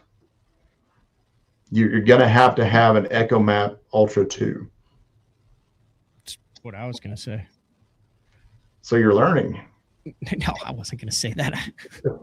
I kind of liken this also to, I'm an old man now. I walk around the Walmart, and you go back by the tech department, and they've got 80-inch TVs for $350 now, and you're like, dude, like, I remember when those things first came out, and you always had like that one friend that you like to go over to their house because their dad had spent $5,000 on a freaking 80-inch TV, and now they're literally like $300-$400, and they're all smart TVs. And they're better than what I've got a TV that is now 11 years old. It survived a tornado. Believe it didn't survive it. I did a little finagling to it to get it to work. But I remember when I bought it, it was so frustrating because I had put off buying it. And I was just doing the old sock drawer where I was just putting cash in a sock drawer. And I said, whenever I can't send anymore, whatever money I got in there, that's the TV I'm going to buy. And I remember I walked into the old store, and boom, I said, this is what I'm buying. Everyone's like, oh, wow. Get it home. 5 months later, it goes through a tornado. You want to talk about just a gut punch. Great. Mm-hmm. But what I paid for that TV, I could walk in and buy now. I could buy that same TV or a better TV for probably the loose change in my stinking truck. And it's very, very frustrating to me because I'm like, I know what I paid for that. Now, the fact that it survived, 13 plus years at this point is I probably got my money's worth of it. But it's just technology, Prime example, I'll just use this. Lowrance, the Active Target 2 is on sale right now. Well, they released the XL. I would be willing to bet that that's going to be the new price for the Active Target 2. Because the price is going to come down because they've got a new thing. I suspect that price is going to stay put. Don't know for sure, but I suspect if Scott needs to make a bet, Scott's going to make a bet that money's going to stay, that's going to stay at that price because there's something new. And guess what? These companies, the only way these companies stay in business is by innovating, by coming out with something new. if Lawrence had said, you know what, we're good with the original LSS1 structure scan, the HDS Gen 1 with a structure scan box, you think Lawrence would still be around today? They wouldn't. If Johnson Outdoors had said, you know what, we're good. Our 4-Trex trolling motor is awesome. And it was a tank. That old motor was a tank. I still got one, a used one that I kept forever. And I have no doubt I could put it on my boat today and it would take off and work just fine. But it had no features. It was just a cable drive trolling motor. But if they had stopped there, do you think they would still sell as many Minn Kotas today? No, they wouldn't. And, Garmin is the same way. If Garmin would have stopped with the 32 or not made the moves, and look, Garmin was behind the 8 ball when they started. When they started making a push in the Marine, they were behind. Everybody knows that. Well, they made a concerted effort to jump into the Marine and try to jump ahead. But if they stopped, if any of them stopped, you're going to get left behind. Yeah. That is in any industry, and especially in this world. Listen, I get it, but like when you're looking at, like, you're in the boat with a top 50 guy in the world in Justin Hamner, and I think it gets a little bit skewed because of the relatability and accessibility of the top pros in the world. But if you compare it to racing, which I don't know the ins and outs of it, but the way that I look at it is like, I got a dirt track that's just down the road here in Shawnee, as opposed to Talladega and the NASCAR, the top level. Yeah, it's still racing. Yeah, you're still going around the track, but the guys that are at that dirt track, like, to compete at that top level with what they're doing, like, it costs a lot of money, and it's the top guys, and the companies want those guys to be using the best and to highlight it, and there's a trickle down effect in it. So what I see in fishing is a lot of guys trying to compare dirt track racing to NASCAR because it's still going around it. But listen, there's a lot of the NASCAR guys like a Tony Stewart that loves to go down and do the SIPL, the dirt track racing. There's a lot of dirt track guys that are trying to get up to NASCAR. It's like, find what you're happy with and freaking do that. Like, if you love the feel of just a dunk and have no idea what's next to that log on the Arkansas River, go do that. Do what's happy with you. Don't get upset just because something is out there. Yeah. Like, it's not worth getting upset over that stuff. Like, I think it's badass and cool to see exactly what's out here. Yeah. Me personally, is there a part of me that, like, I talk to guys that are on the BPT and the Elite Series that I respect the hell out of. And there's guys that are scared of where the future's going. There's also guys that are excited of where the future's going. There's guys that are all over the map on this. And obviously, based on the climate that we're in right now with social media and the views and the YouTube and everyone have a platform, including me, like BTL, like, we just have a platform. And, it's not like I had to, like, pass a test to be a part of BTL. I started doing it. And Mark hired me when I was 21. He's a UPS guy and got into it. But it's toxic. It feels like there's elements of it that are toxic. And I don't think that it has to be.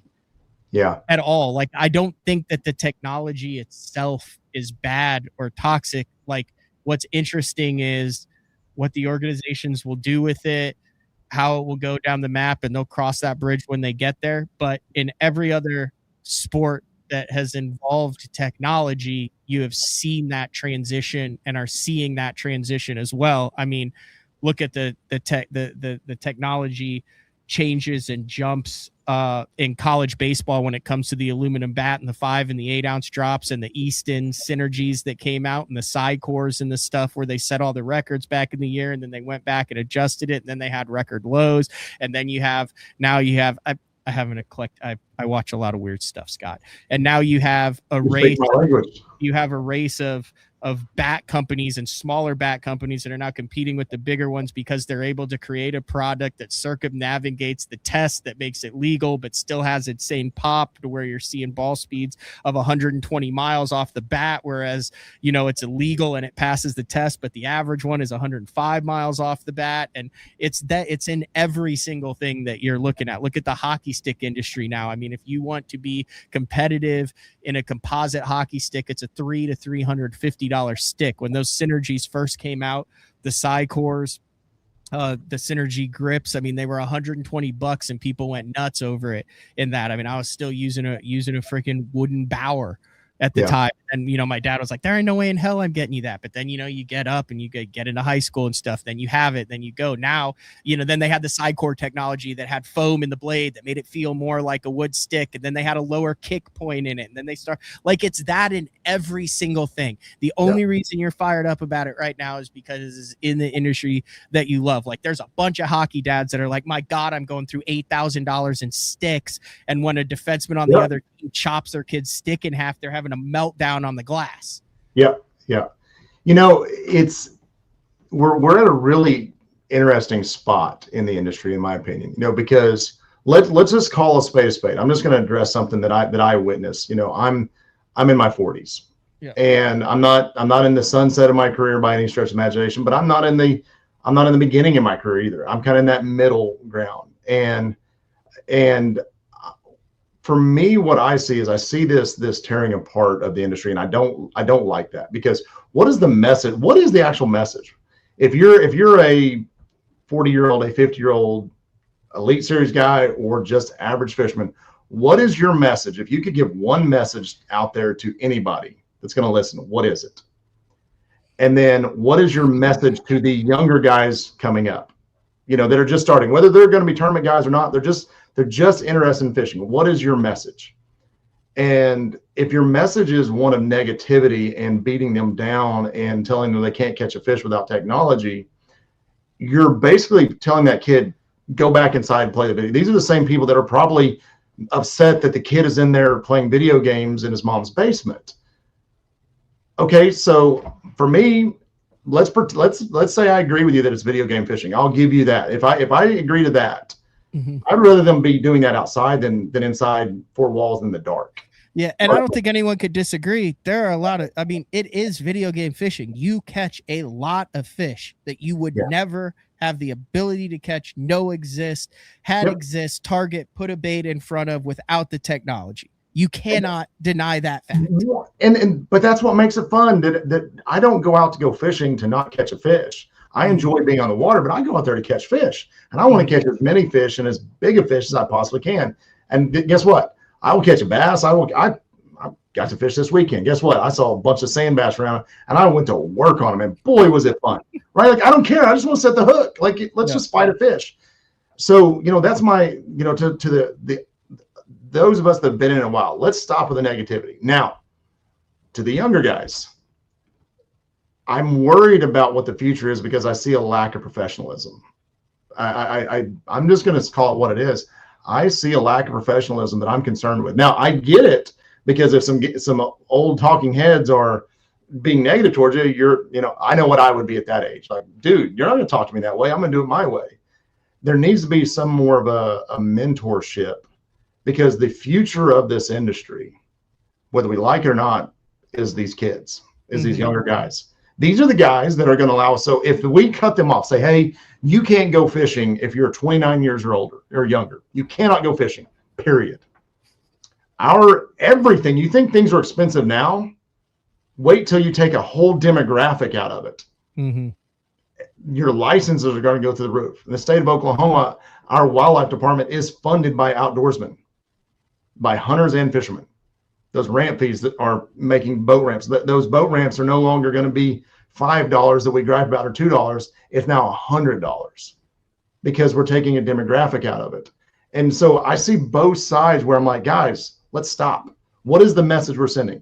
Let's recognize that these younger guys are going to be the future of this industry, whether it's professionally or just the industry as well. And we need to do a better job as older guys of mentoring them. Younger guys do a better job of listening. And then, like you said, if you don't like the technology, don't use it.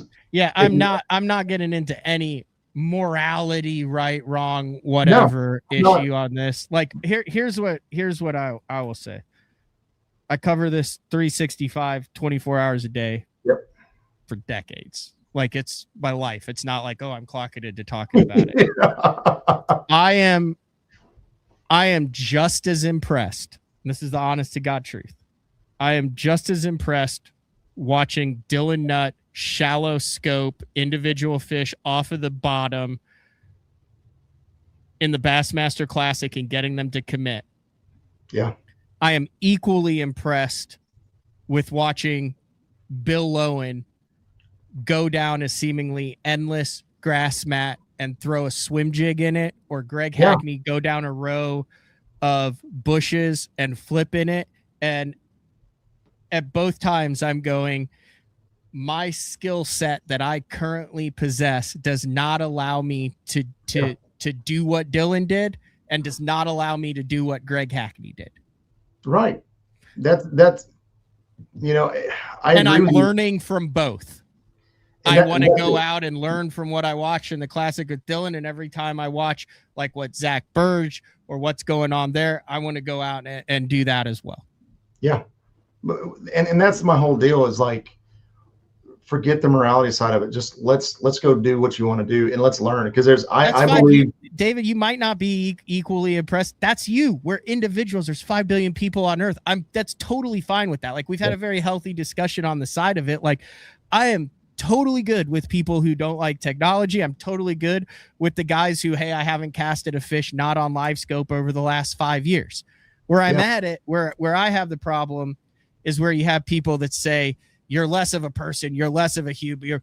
That is a reflection on society today and not on fishing. Like, dude, we're all in the fishing game. Like, are there bad apples in anything? Yeah, but like you go to a random boat ramp and start talking with people, and more times than not, you're going to find a dude that you're like, man, I drink a beer with that guy.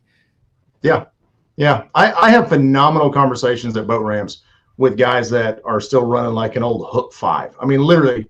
And they're like, oh, I just like going down the bank on a spinnerbait. All that stuff's cool, but that's not how I want to fish. They don't yell at me. They don't get mad at me for having it on my boat. They think it's cool, but that's not how they want to fish. Go down to East Texas. See who's in the boat with Gladfeller, who's in the boat with Burks, who's in the boat with that. Go to any lake in Oklahoma from October through March and look at who's in the boat with a thriving crappie industry of guides who are booked 4 months out. It's not young kids with flat bills.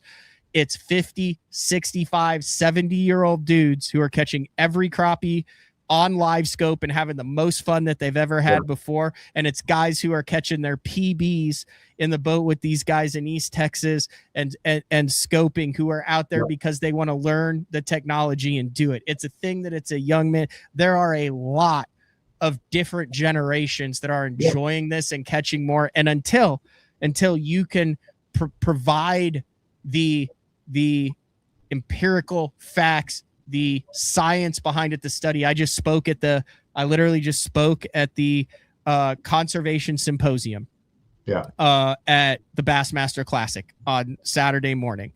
Now, if there were studies, irrefutable studies that were coming out that were saying, since this technology, our bass populations are plummeting, our blah, blah, blah.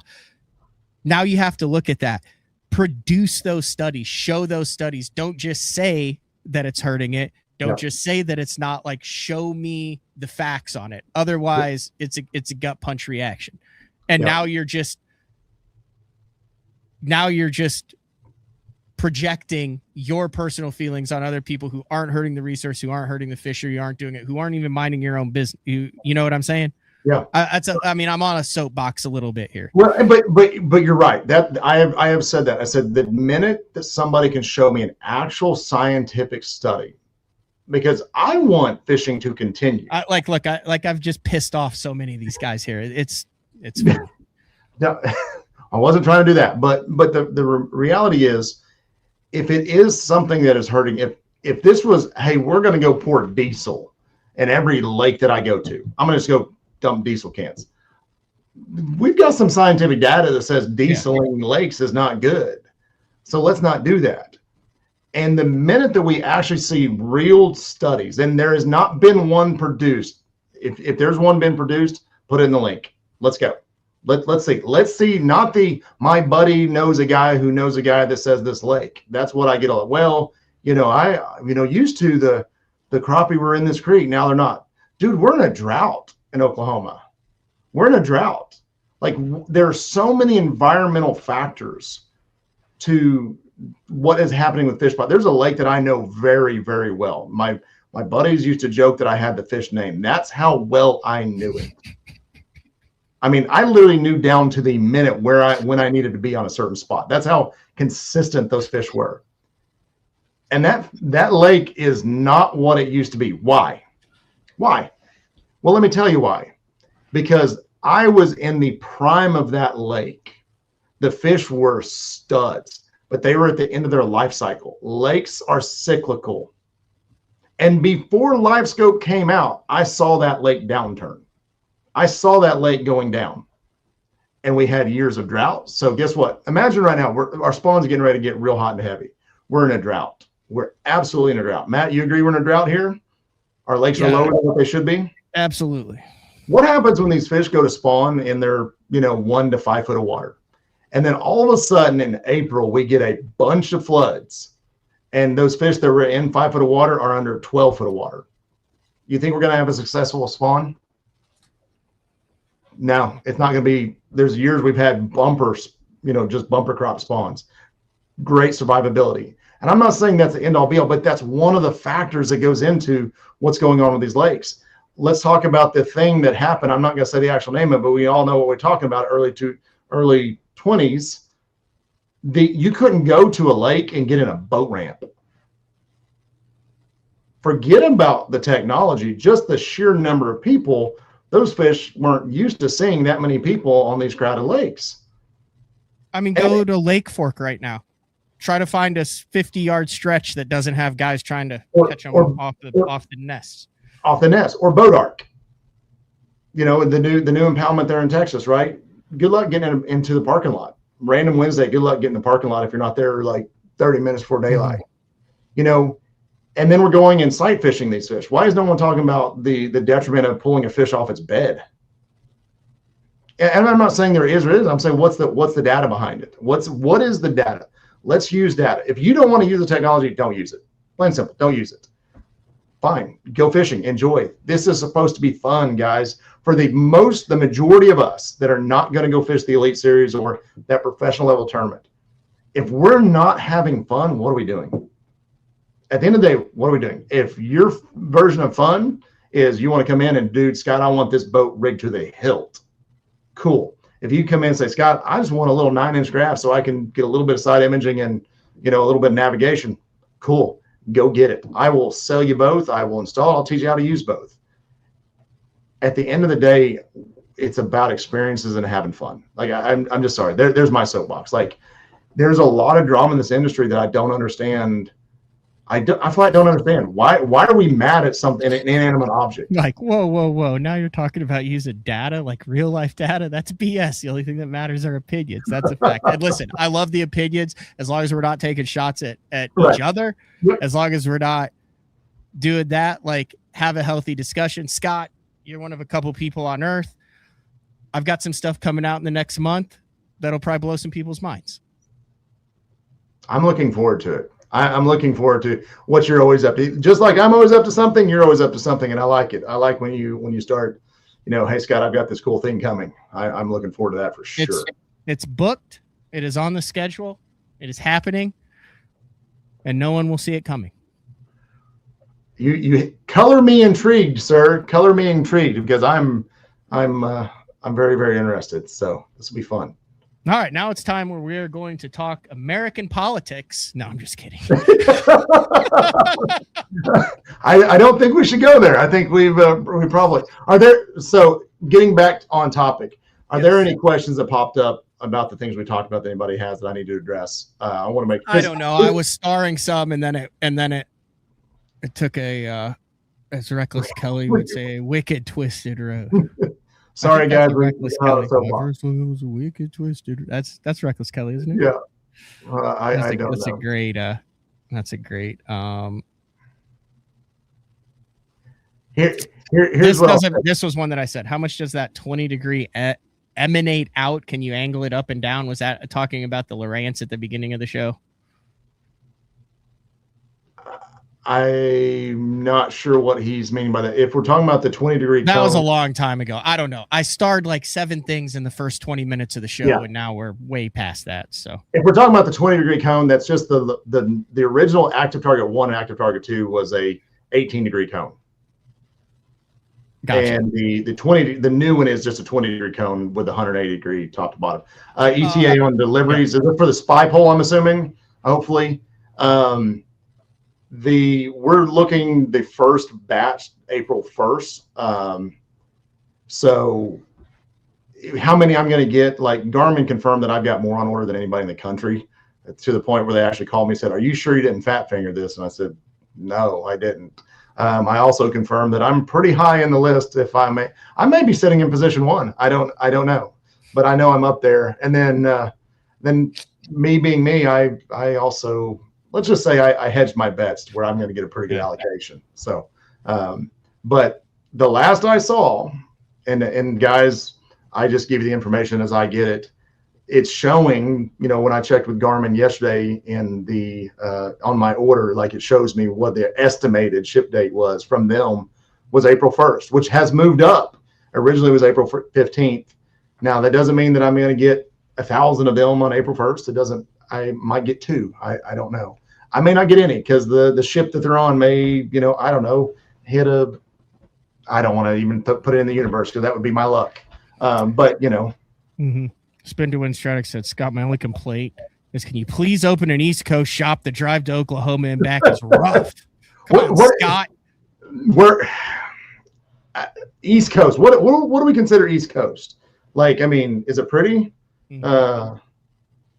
Like, is it a pretty area? Is it nice beaches? Because if I'm going to go to the East Coast, I'm going to have somewhere that I'm, makes it worth it, right? But you never know where I might actually show up, or mobile installs or something. Thoughts with Market Texas. He said, "I'm told, Sue, if I survive my cancer treatment, I'm buying a decked out boat with all the FFS." Well, most importantly, that's real life right there, folks. And most importantly, forget about the rest of it. That's real life right there. Yeah. Hope everything goes well with the cancer treatment there. Yeah. Pete said, "Can we get these companies to cut their prices by, say, 50%? I would love that. I just want to say something. I think I've said this before. I know people say, "Oh, Scott sold that to me for $3,000. Scott made $3,000. I assure you, Scott didn't make anywhere near $3,000. Scott has to sell a lot of $3,000 products to keep the lights on. I will say this: everything you see on my boat that I fish with in the opens or that I've had, I do not get for free from the Bass Tank. Yep. So you know, it's not like I'm pumping this stuff and it's going to show up on my freaking boat and everything, and I'm like, "Oh, this is the greatest, Scott. I'd like this, 1 of these, 2 of these, 3 of these, 1 of these." Yep. It doesn't work that way. Yep. Margins just aren't there. They're not there for anyone. No, they're not. And so it's tough. But are they making a lot? Yeah. A little Google search shows. I mean, they're big ass companies, especially the parent companies. Yeah. The publicly traded companies, their information is a little more available. So it's pretty amazing. And you would think like, oh, they could afford to do that, maybe, but they also had the R&D. That's something that factors into, what was the R&D? Forget the actual product that they're selling right now, how that much it costs to make that. But the reality is, how much R&D did they spend ahead of it? They're behind the 8 ball. So. Hey, I like where the chat's going right here. Showing some support for a listener. Mm-hmm. There's a lot of good stuff. It's always it's I'll tell you what, it's easy to focus on the few bad. I'll be honest, Scott, like I can't tell you. There'll be 30 comments on something, and one comment will be like, "God, Matt has really ran BTL into the damn ground." And I hate to say this, it's human nature on me. Like I shouldn't even say it. That'll freaking, if I let it, that'll bug me. One thing. Yeah.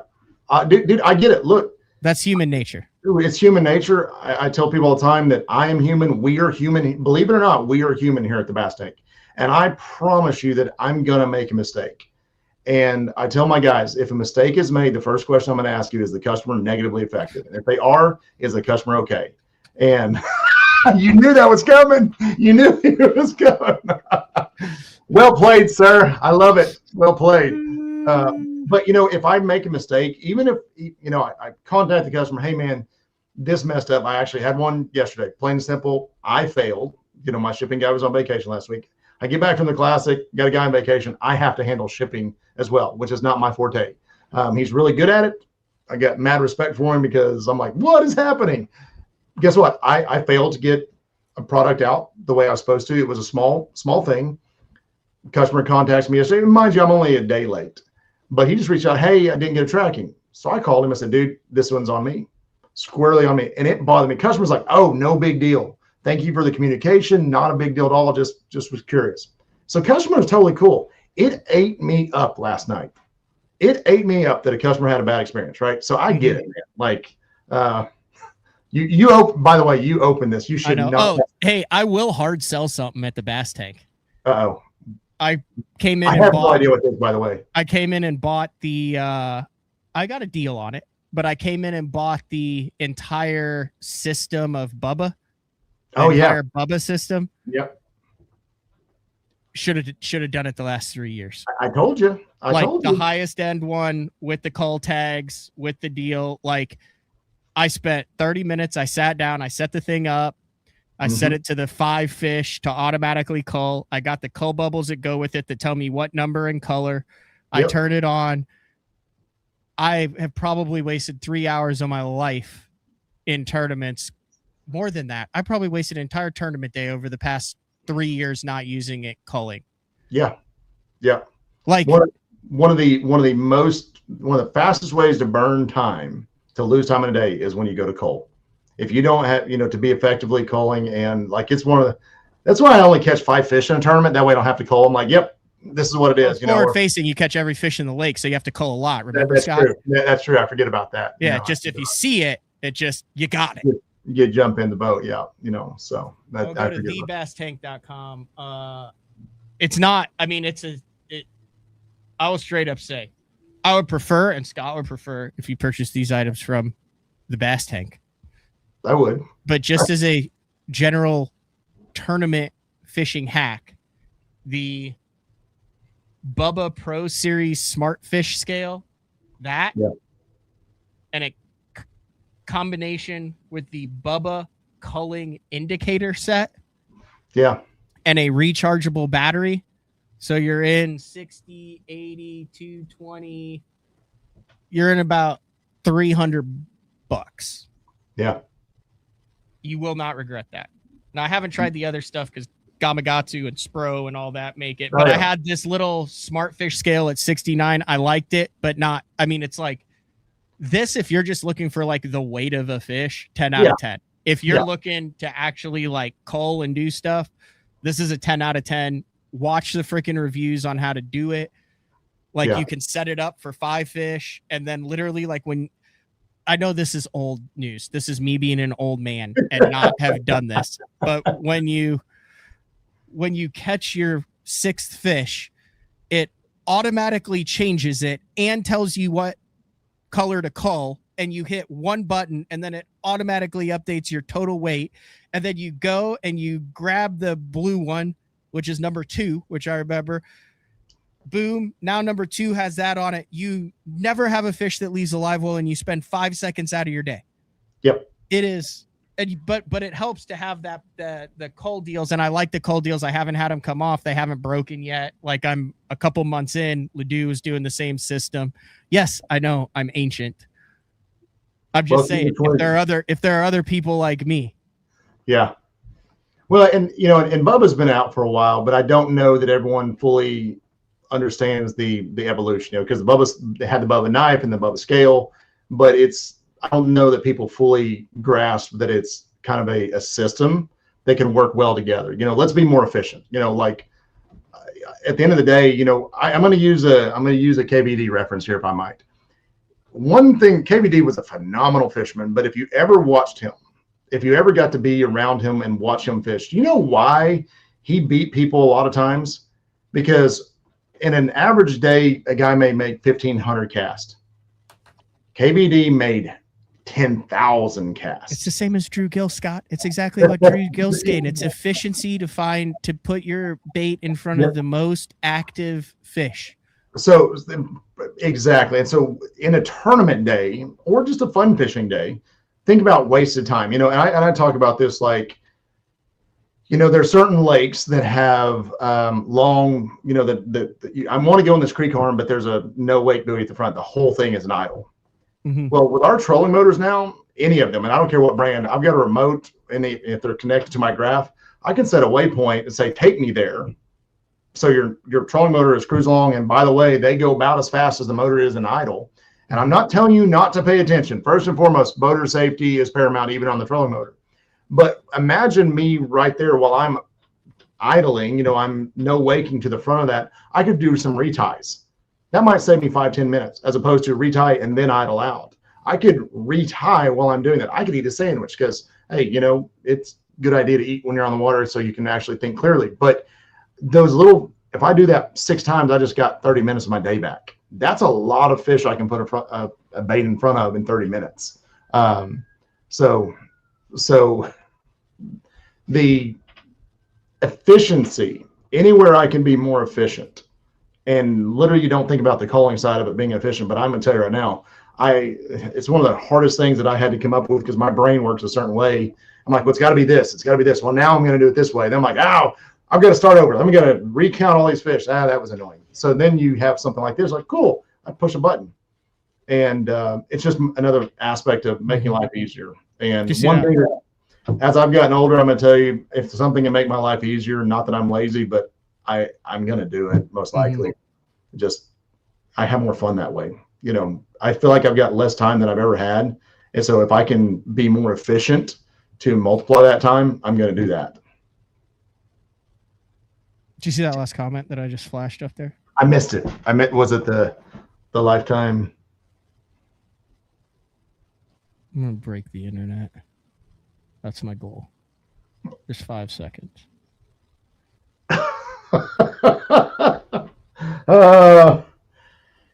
It is what it is. Look, guys, we can have different opinions. Let's just talk about it as opposed to yelling at each other. Like, let's just talk about it. But let's not be so negative. Let's have fun. Let's go have fun. You have to pay me a lot of money to share a boat with that guy, though. Fair enough. All right. How much money? You have me. Could we? Is it Kickstarter? Is that the old original GoFundMe? Is that what would it? I wonder if we could do. Or maybe I would just do it for fun. You never know. That could be fun. I mean, you never know. But could we do a? I wonder if a fundraiser, like what kind of money that would raise for a fundraiser. I'm doing it for a fundraiser. Okay, fine.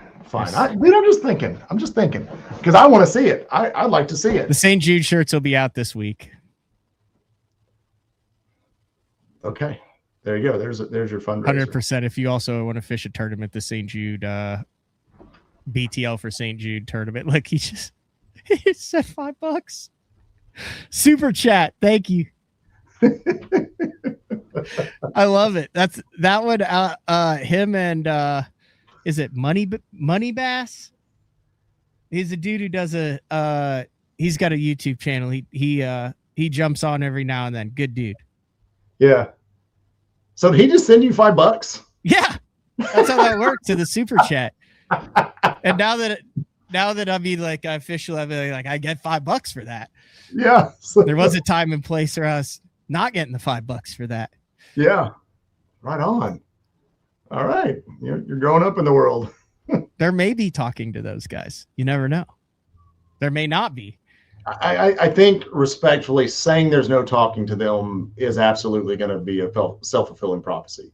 The minute we literally close our mind to that there's absolutely no talking to them. Now, I'm not saying that we're going to magically come to an agreement, but if we can just come to a point of mutual respect of disagreement, I think that's a step in the right direction. I'll take that right now compared to the drama in the industry. All right. I'm going to show the new St. Jude shirt that I think I'm going with.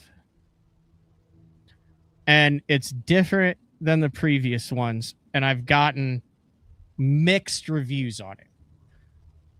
But I kind of like it. You know, it's different from the Bass Fishing Saves Lives. We've done this every year. It's the same t-shirt that are the ones in the past. And I just want some general opinions on it because I have to confirm it today. It's different, but like I know a lot of kids and women get the shirts and stuff, but I also am still, I'm not a huge fan of like fish, actual bass on shirts, but just thoughts and opinions on that. With the little BTL logo at the top. I don't know why that's bad. I think that's cool personally. If you want my opinion, I think it's cool. That's the one I'm going to go with. I may get roasted in the chat, but I think that's cool. Yeah. I had a couple of people thought it was a little bit corny, but I'm like, dude, like it. I like it. That's what we're going with, and we're going to go with the. We're going to have a green one. I like it. Okay. Yeah. I'll give her the go ahead. And then ATS printing. If you guys need like a ton of stuff printed, I don't know how small they go. Like I think BTL might be like the smallest thing that they do because they do like Super Bowl and World Series printing and all that stuff. But if you guys have it, ATS up in Michigan, Gilman prints a ton of stuff in the industry, supports St. Jude. They basically give me the t-shirts for nothing. So the profit margin is the biggest with 100% of that going to St. Jude. Just on the t-shirts alone, we've raised over $10,000 for St. Jude in the past 3 years. So yeah, greatly appreciate it, guys. So that'll be available for 2 weeks. And then the way that we make more money on it is we'll open that for 2 weeks. And then when it closes, they do it all printing in one run. So then we don't have anything that's left over. And then it comes out. And I saw 20 St. Jude shirts at the Bassmaster Classic, the Bass Fishing Saves Lives t-shirts that guys were wearing when they met me and Frank. So that's cool. That's a cool turn circle right there. You know, it's cool. So yesterday, Kyle, literally the whole first segment of the show was Tom Brubaker from Fishing Chaos, where we went through the updates, how many people were over 170 people right now in the Fishing Chaos tournament. It's open from March 1st through April 15th, $25. Sign up for Fishing Chaos. 100% of the proceeds go to that St. Jude. We're over $4,250. The goal is $10,000. We went through the leaders, all the different stuff. You can get prizes for that. So you can go back and watch that segment.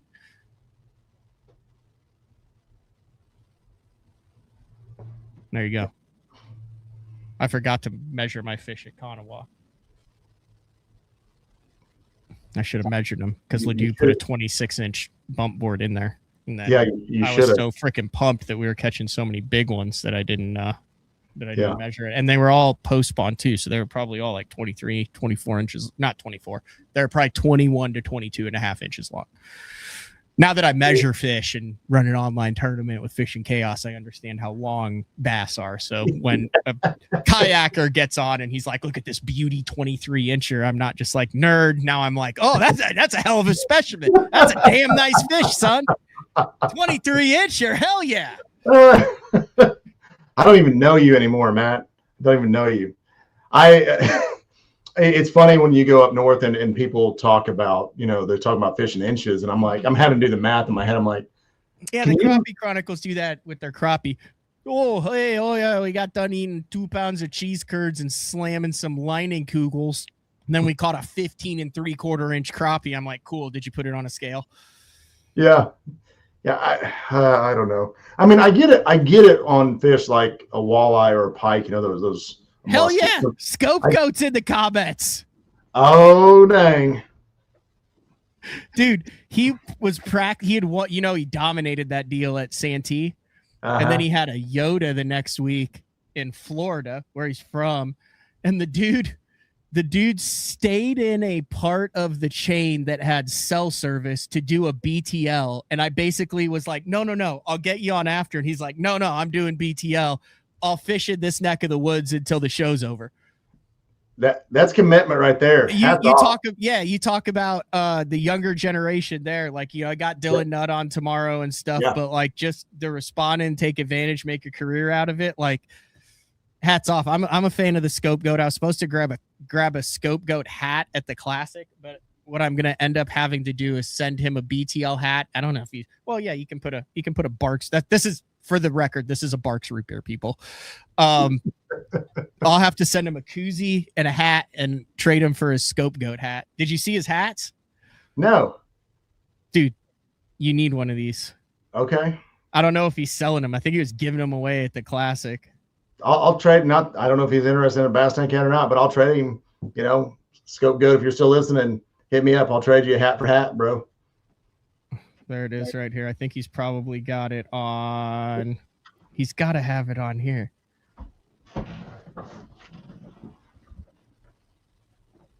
I don't know if he had it. It might have just been in his story. He had like boxes. It has got an actual goat on it. It's pretty impressive.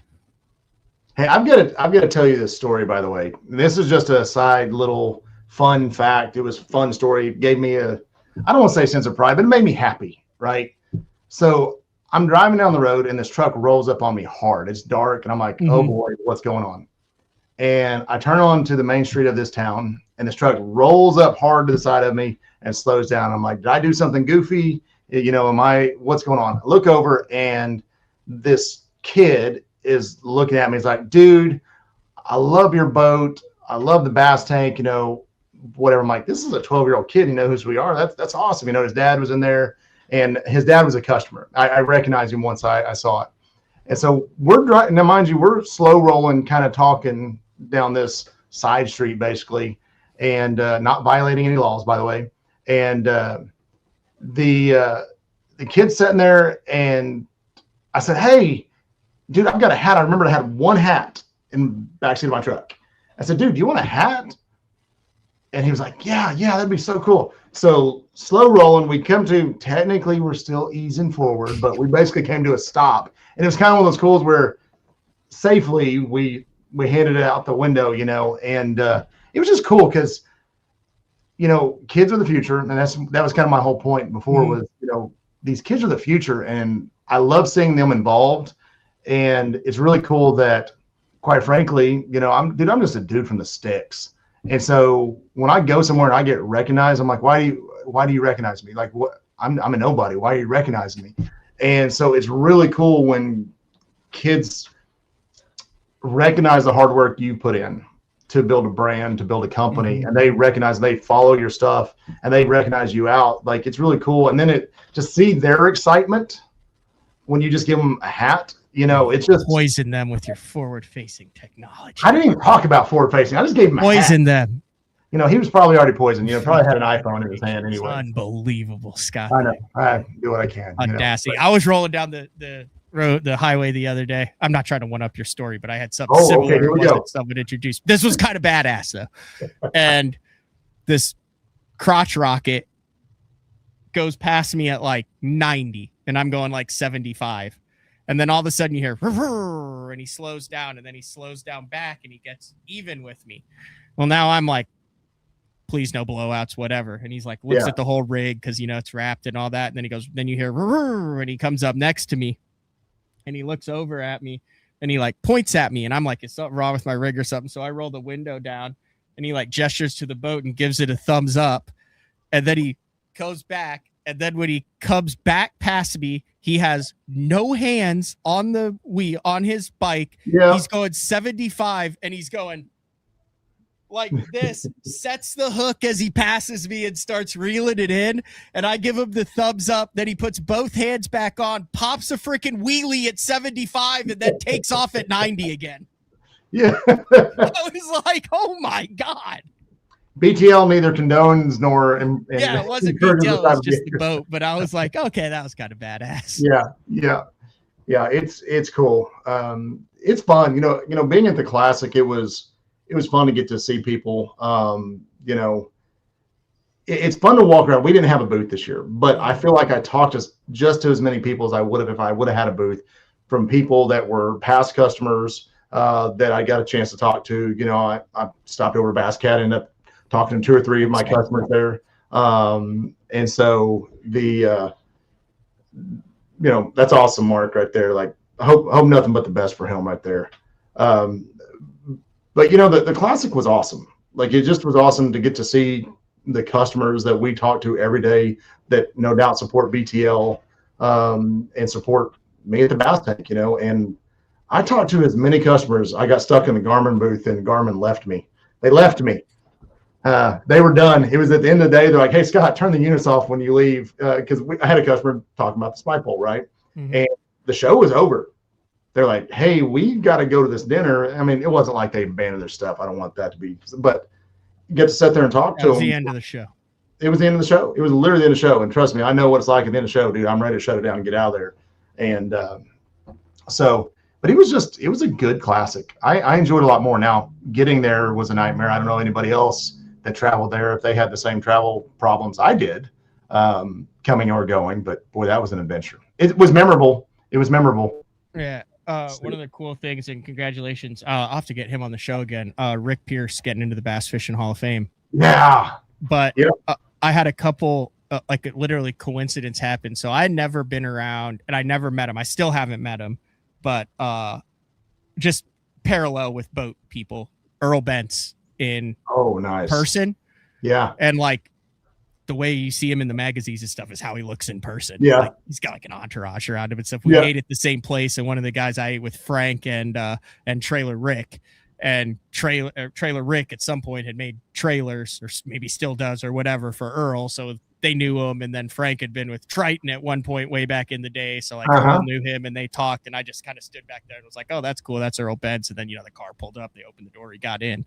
Yeah. Earl Bentz doing Earl Bentz stuff. But then I get back and I did a massive clean out of the garage because we're putting new shelving in and all sorts of stuff to get that space dialed in. And I came across a box of old fishing books that my mom back in the day collected. She's an English teacher, collected books like we collect mega bass.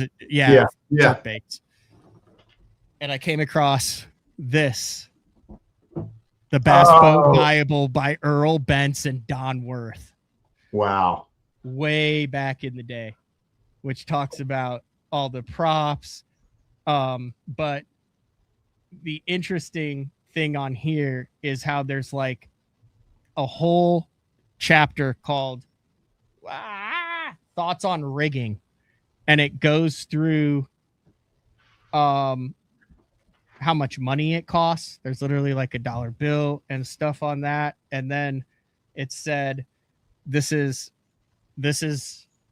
one of the pages in here, and we'll kind of end the show on this. This is one of the pages in here. And this book is actually signed by Don Worth, who wrote it, but it's to Bud. So I guess I could be Bud. It said, "To Bud, a great fisherman, Don." And I'm trying to figure out what year this was. 1983. Yeah. So yeah. This is I'll leave people with this. I'll say, new bassin technology means sophisticated electronic gear such as the Lowrance X15 chart plotter, which utilizes microcomputers. Note, installation of this unit on carpeted installation of unit on carpeted board beneath console. Graph is slid out when needed and can be quickly removed from the boat. Under console position means greater cockpit visibility for unit that isn't obstructing the view of the driver. It literally is an entire chapter on keeping up with installing the newest, latest, and greatest technology in bass boats in 1983. And I mean, they're talking about, holy cow, a microcomputer in this thing. Mm-hmm. I thought I had that next. I said, if it kind of gets down to it, I'll mention it. I mean, we've queued this up. Would there have been the same outrage back in 83 with that? I don't know. I know. Social media. Listen. Yeah. I don't know. I know, I mean, like it's. Yeah. Yeah. I know at one point, Transducers for electronic gear such as depth finders and chart recorders should be moved to shoot through the hull whenever possible, thereby eliminating interference with flow of water from the prop. Many bassers remove speedometer and replace it with an in-dash depth finder. That was a Humminbird flasher at the time. I know, so it would have been late 2009, 2010, that time of year, 8, 9, 10. I know that we were at the Elite Series on Toledo Bend, and it was back when Harold Allen, we were doing wide open back then. So I was on the boat covering, taking photos, doing video, live stuff on the water with Harold every day. And I know that one of the days, one of the leaders was above the bridge. And you know what Toledo Bend looks like above the bridge. I do. And there was a guy out in the middle, and Harold dog cussed GPS coordinates and mapping for the entire week because it, quote, ruined all the hard work he had put in on Toledo Bend to find those hard spots back in the 70s. Yeah. And I mean, it was legitimate, but his whole thing was, you know, he didn't find that, he drove to it. And then the next day he drove back to it. Yeah. And he knew how to drive to it because his computer told him how to drive through it. He goes, do you know how long it took me to find that out? He said decades. Yeah. And I mean, yeah. Yep. Now, would he be one of the guys who's on Facebook going, F 1 foot contours? Possibly. I don't know about you know Harold Allen. If that was in his repertoire.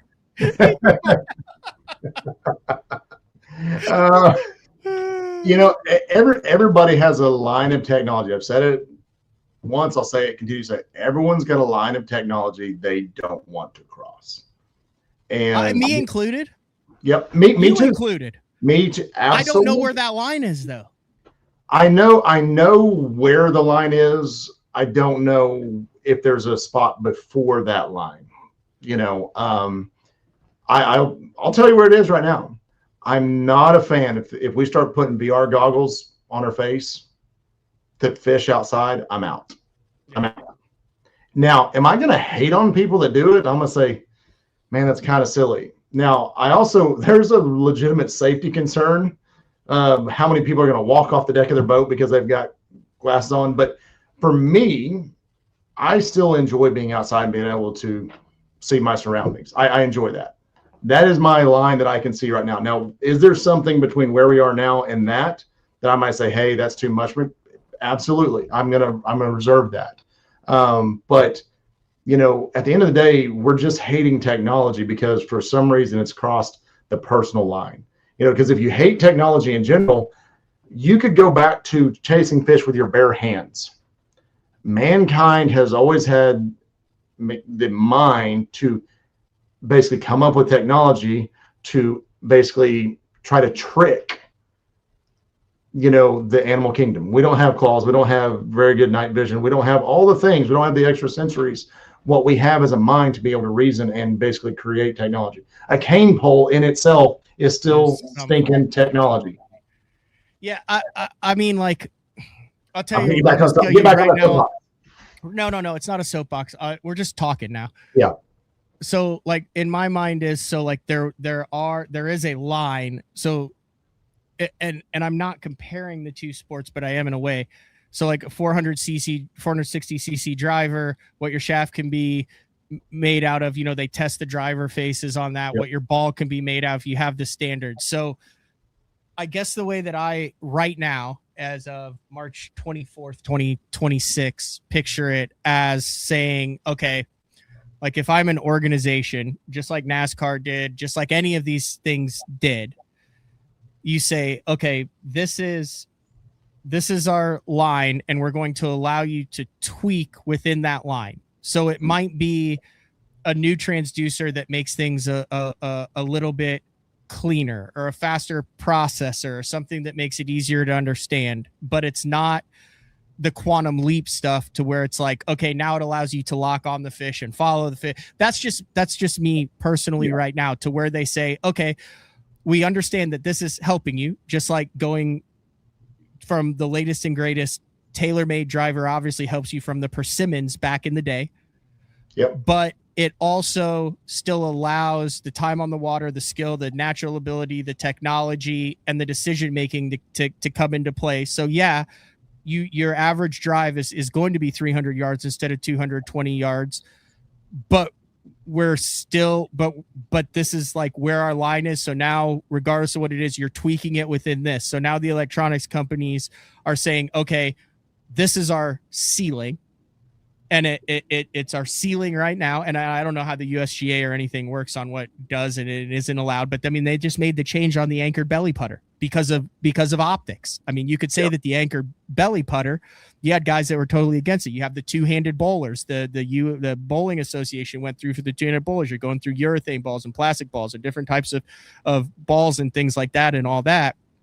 So that is a blurry line, but my line is, hey, we're 8 years into this thing. Maybe we're kind of approaching a line to where we have it now, to where it's like, hey, you can have one transducer, LVS 34. You can't have the 62. You can have 53 inches of screen, to where the companies, instead of trying to make quantum leaps to saying, well, we can see 100 feet. Let's see if we can see 300 feet. We can see the fish's tails and the shapes of the fish. Let's see if we can determine the exact size of the fish. We can lock onto a piece of structure. Now let's see if we can lock onto the fish. Like, if that line is stated and said, every 5 years we're going to reevaluate this, but for the next 5 years, this is what it is, then it allows those companies in the arms race to tweak what is within the rules without getting outlandish of it. And then as anglers and as people in the sport, we know, hey, we may have 5-year-old technology, but the drivers 5 years ago and the drivers today, I don't have to go out and buy a new $500 driver every single year because I'm getting outdrove by 50 or 60 yards. It's just a yard or two different. It may help a little bit with straightness, with weight on it, but they're all still generally the same. Like, I'm using a Ping driver that's 11 years old now. I'm totally fine with that. Like, yeah, it might slice it a little bit more, or I might not get as much carry, or it might hit my ball a little bit too higher, but I'm not at that level where I'm like, hey, I need these little itty bitty tweaks. So that's where I think that line needs to be made by the organizations in coordination with the companies to say, okay, we have the data now, we have the studies, we have the line. Here's where the line is. Here's the line for the foreseeable future. You have a playground within this to work, to where you can get your little advantages, your little tweaks, but it's not quantum freaking leaps. Here's what I'm going to tell you, and you and I probably see this differently, but I'm going to tell you that I have a lot of data to prove otherwise. These companies don't care what these organizations do. They could ban it tomorrow 100%, and these companies are still going to make this full-fledged. They're the best technology they can. I started this off by saying, I said something. I said the majority of my customers are not tournament anglers.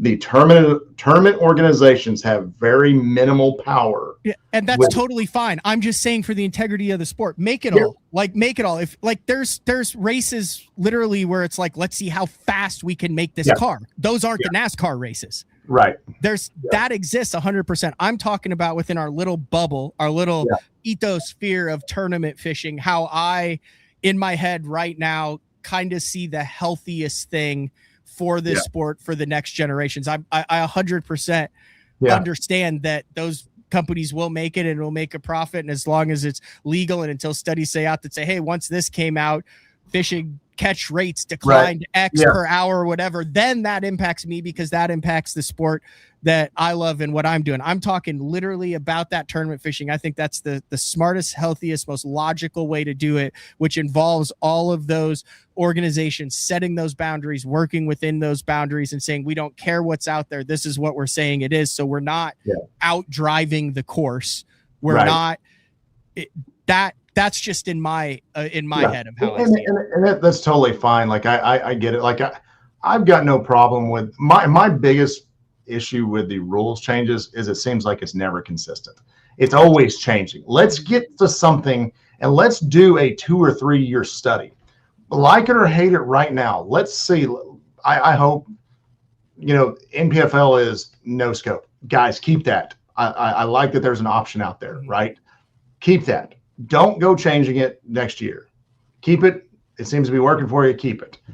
MLF, whether I like your format or not, keep it. Bass, whether I like your format or not, keep it. Let's get some data as opposed to a 1 year sample size that there's other factors that we didn't know about. Yeah. You know, And it helps you as a business owner. You have guys with FOMO like me going, well, what do I need for the year? I'm going to wait till this. If I know that the driver I buy now is still going to be competitive 4 years from now, regardless of what technology comes out, because the drivers are playing by the set of rules and those rules aren't going to change, I'm going to pull the trigger. More guys are going to pull the trigger.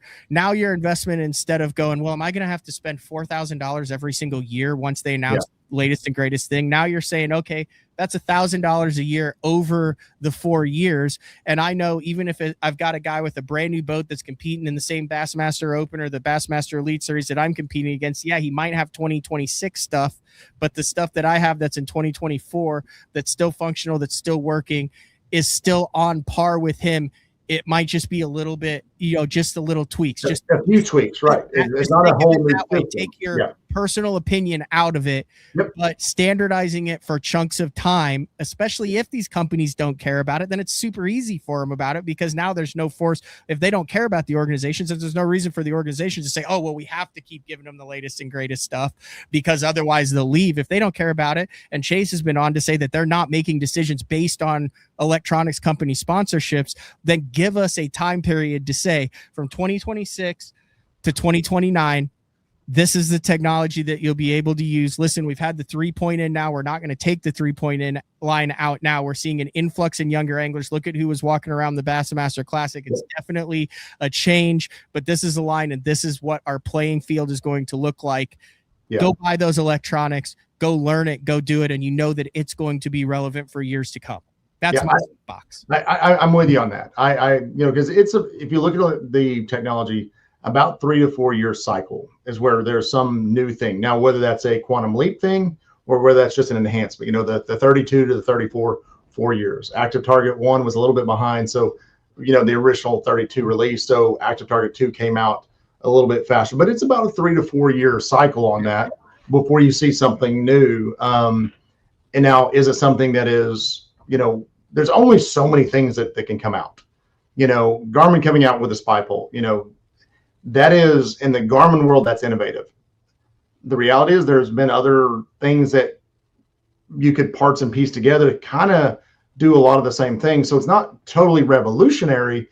It is revolutionary to the Garmin ecosystem, and now with that being said, it's revolutionary that we're putting the 360 and the live scope on the same pole. So it is that thing now. It is that thing that is like this new, hey, I've got to have this, I believe, if it fits the way I fish. And it's an every 3 to 4 year cycle. And so the guys that, I see it, the uptake on new live scope users is, I don't want to say at an all-time low, but it's settled out. We're in that steady phase where I'm still getting people to say, hey, I guess I need to buy a live scope now, or I need to buy my Active Target now. I'm still getting those calls, but by and large, it's, hey, I've had the 32. I'm ready to upgrade to the 34. I've got the Active Target 1. I'm ready to do the Active Target 2. Should I just wait for the XL? Hey, give me a call. As soon as we get off the phone, I'll, or get off this call. I have trolling motors available. Yeah. I mean, the cool thing about the brakes is it's also the innovation. Like the brakes that I have on now, I can pop them off in 30 seconds. I take them off for the Bassmaster Opens. I go a day before to practice to get used to it. I pop them right back on afterwards. In the tournaments I can use them on, I use it. I don't. MLF, you saw guys like Lucas, like Wheeler Scope Goats got power brakes on the back there. You see them, they're saying they can use it. Bassmaster has their reasons why they can. MLF has their reasons why they can. But I also, to your point, I think you've seen a shift of some guys that are putting their eggs in the MPFL basket. Yep. Because they know that it's going to be consistent for several years to come now, and they know what to expect, and they can apply their skill set on that with a consistent set of rules and not have to chase the changes. Chasing the changes is the biggest disruptor in league consistency, regardless of what sport you're in. I'm gonna, before I fished my first tournament, period, just local tournament, I would talk to a group of guys that have been fishing tournaments for a year, years ahead of me. And they're like, Scott, you need to jump in. You need to start fishing tournaments. And we'd go fishing. And if I didn't catch a 4-pounder or 5-pounder, I was pissed. Like this is way pre-scope. We're talking circa 2006, probably 2007. So the live scope wasn't even a thing, but I was always chasing those big fish. Like that's what I was after. And they would be like, oh, I went today and I caught, 10 keepers. I'm like, a keeper? What? Why do you use the term keeper? That is stupid. Like I literally said, that's stupid. Well, it's because they were used to fishing tournaments, and that's how their mindset, like they were focusing on going catching keepers, where I was like, okay, I got 4 bites today, but I caught big fish. I was happy with that. Mm-hmm. Whereas they were out there saying, I caught a limit. Well, what are you talking about? You caught a limit? Like I caught as many fish as I wanted to today. What are you talking about? Mm-hmm. Oh, I got a limit of keepers. I caught this or I caught that. And so because the rules, to your point, they fished those tournaments, even just at the local level. That's how they geared their fishing. Everything everything was geared towards that. But they knew what those rules were. They knew they needed to go catch 5 fish, and they had to be, probably at that time 14 inches long. So I need 5 14+ inch fish, and that's how they're going to go figure out how to go do that.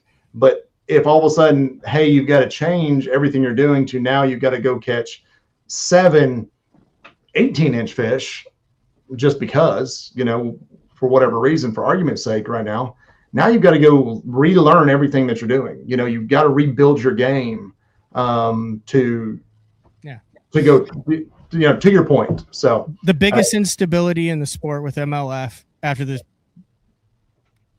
some poor decisions that they made in 2019 was changing the format from the every fish counts to the 5 fish, back to the every fish counts. They had a 1 pound minimum. They had a knot, and they lost a lot.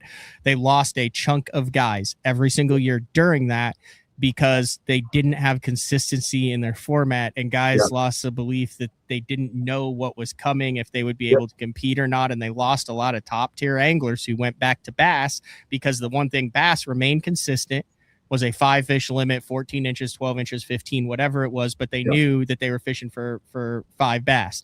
Once MLF established their consistency of, hey, it's going to be every fish counts, but we're also going to have a minimum weight, and this is how the system's going to work. A lot of that instability at that top level, perceived instability perhaps, but instability within the organization really quieted down. And now I cover every single MLF tournament, and we don't even hear anybody talk about that anymore. But while it was changing, and while there were all these changes and all that, it was just as you would get on here, and all the comments would either be, I love it, or screw that, that's not tournament fishing, whatever.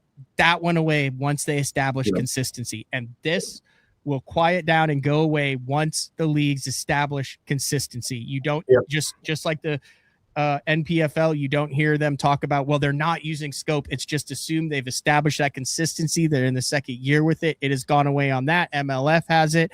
Bass is doing the 50-50 now, but we're still in that first couple years of inconsistency at it. And once they come out, and they said, they've got the tech committee, they're reviewing it every year, they're determining what it is, what not. We've gone down to the 1 transducer, but until they say, this is it, this is the consistency, this is what it is, the bitching and moaning will subside. I think so, because I do believe as a consumer, if you just take NFL game, every time you turn on an NFL game, you're like, okay, what are the rules today? What I've got to re-up the rules today. Are we allowed to use a quarterback today or not? I don't know. And if every time you turn on, you didn't know what you're going to do, it's that inconsistency. It's going to be hard to follow. And that a listener, nail on the head, 100%. And it's tech is moving faster than the rules set. Wes Hamilton. And I can tell you this is the industry. The industry is always slow to adapt. I'm not calling any specific boat manufacturers out whatsoever, because there's a lot of really, really good boats out there. But I'm going to tell you right now that most boat manufacturers were 4 to 5 years behind upgrading their wiring from the factory. The very simple thing of upgrading their wiring to handle the new load, the new power requirements of these units. And like, I was like, well, I guess they're keeping me in business. I guess they're keeping me in business because they're not doing what they're, and I'm like, man, this is not that much of you've got to run a cable anyway. Why don't you just run a bigger one? Like, it's literally that simple. And so the industry moves slower than what it should. It's too reactionary, in my opinion, and there's not a lot of Bass Tank power harness, fishing electronics wiring kit available on the basstank.com. If you have a boat that is pre 2022, 2023, there's a high probability, if you've never rewired it, that you need to rewire it if you have any electronics on it, just point blank. And even then, there's still some out there that I look at and go, what are we doing, guys? For as much as these boats cost, to upgrade the wire is not that expensive, to do it while you're doing it. But that's okay. Hey, bring it to me. We'll take care of it. Holy cow, it's 11 o'clock, Scott. I know you got a lot to do. You got a lot of stuff going on. Oh, my wife's calling me. Is she telling you to get off? Hey, Matt, you've gone over. Is she your? I'm still live. You're not watching, being like, hey, you need to shut up, are you? Yeah, I was just making sure. I'm just making sure you weren't watching it for work, going, hey, you're damaging the brand, and now we're a team. No, it's all good. All right, I'll call you here in a second. Bye. That's the first. I've never had you take a call live on BTL. All right, I appreciate it, Scott. You're the man. Yeah. All right. Let me know if you have any other questions, Matt. I know you're going to have more, and I'll try to filter back through the guys and answer any questions that they might post later on. So I'll try to keep up if I can. All right. See you. All right. Thanks, Matt. See you. All right. 2.5 hours. Tomorrow we're right back at it. The reigning Bassmaster Classic champion, Dylan Nutt, joins BTL. 8:30 a.m. Central Time.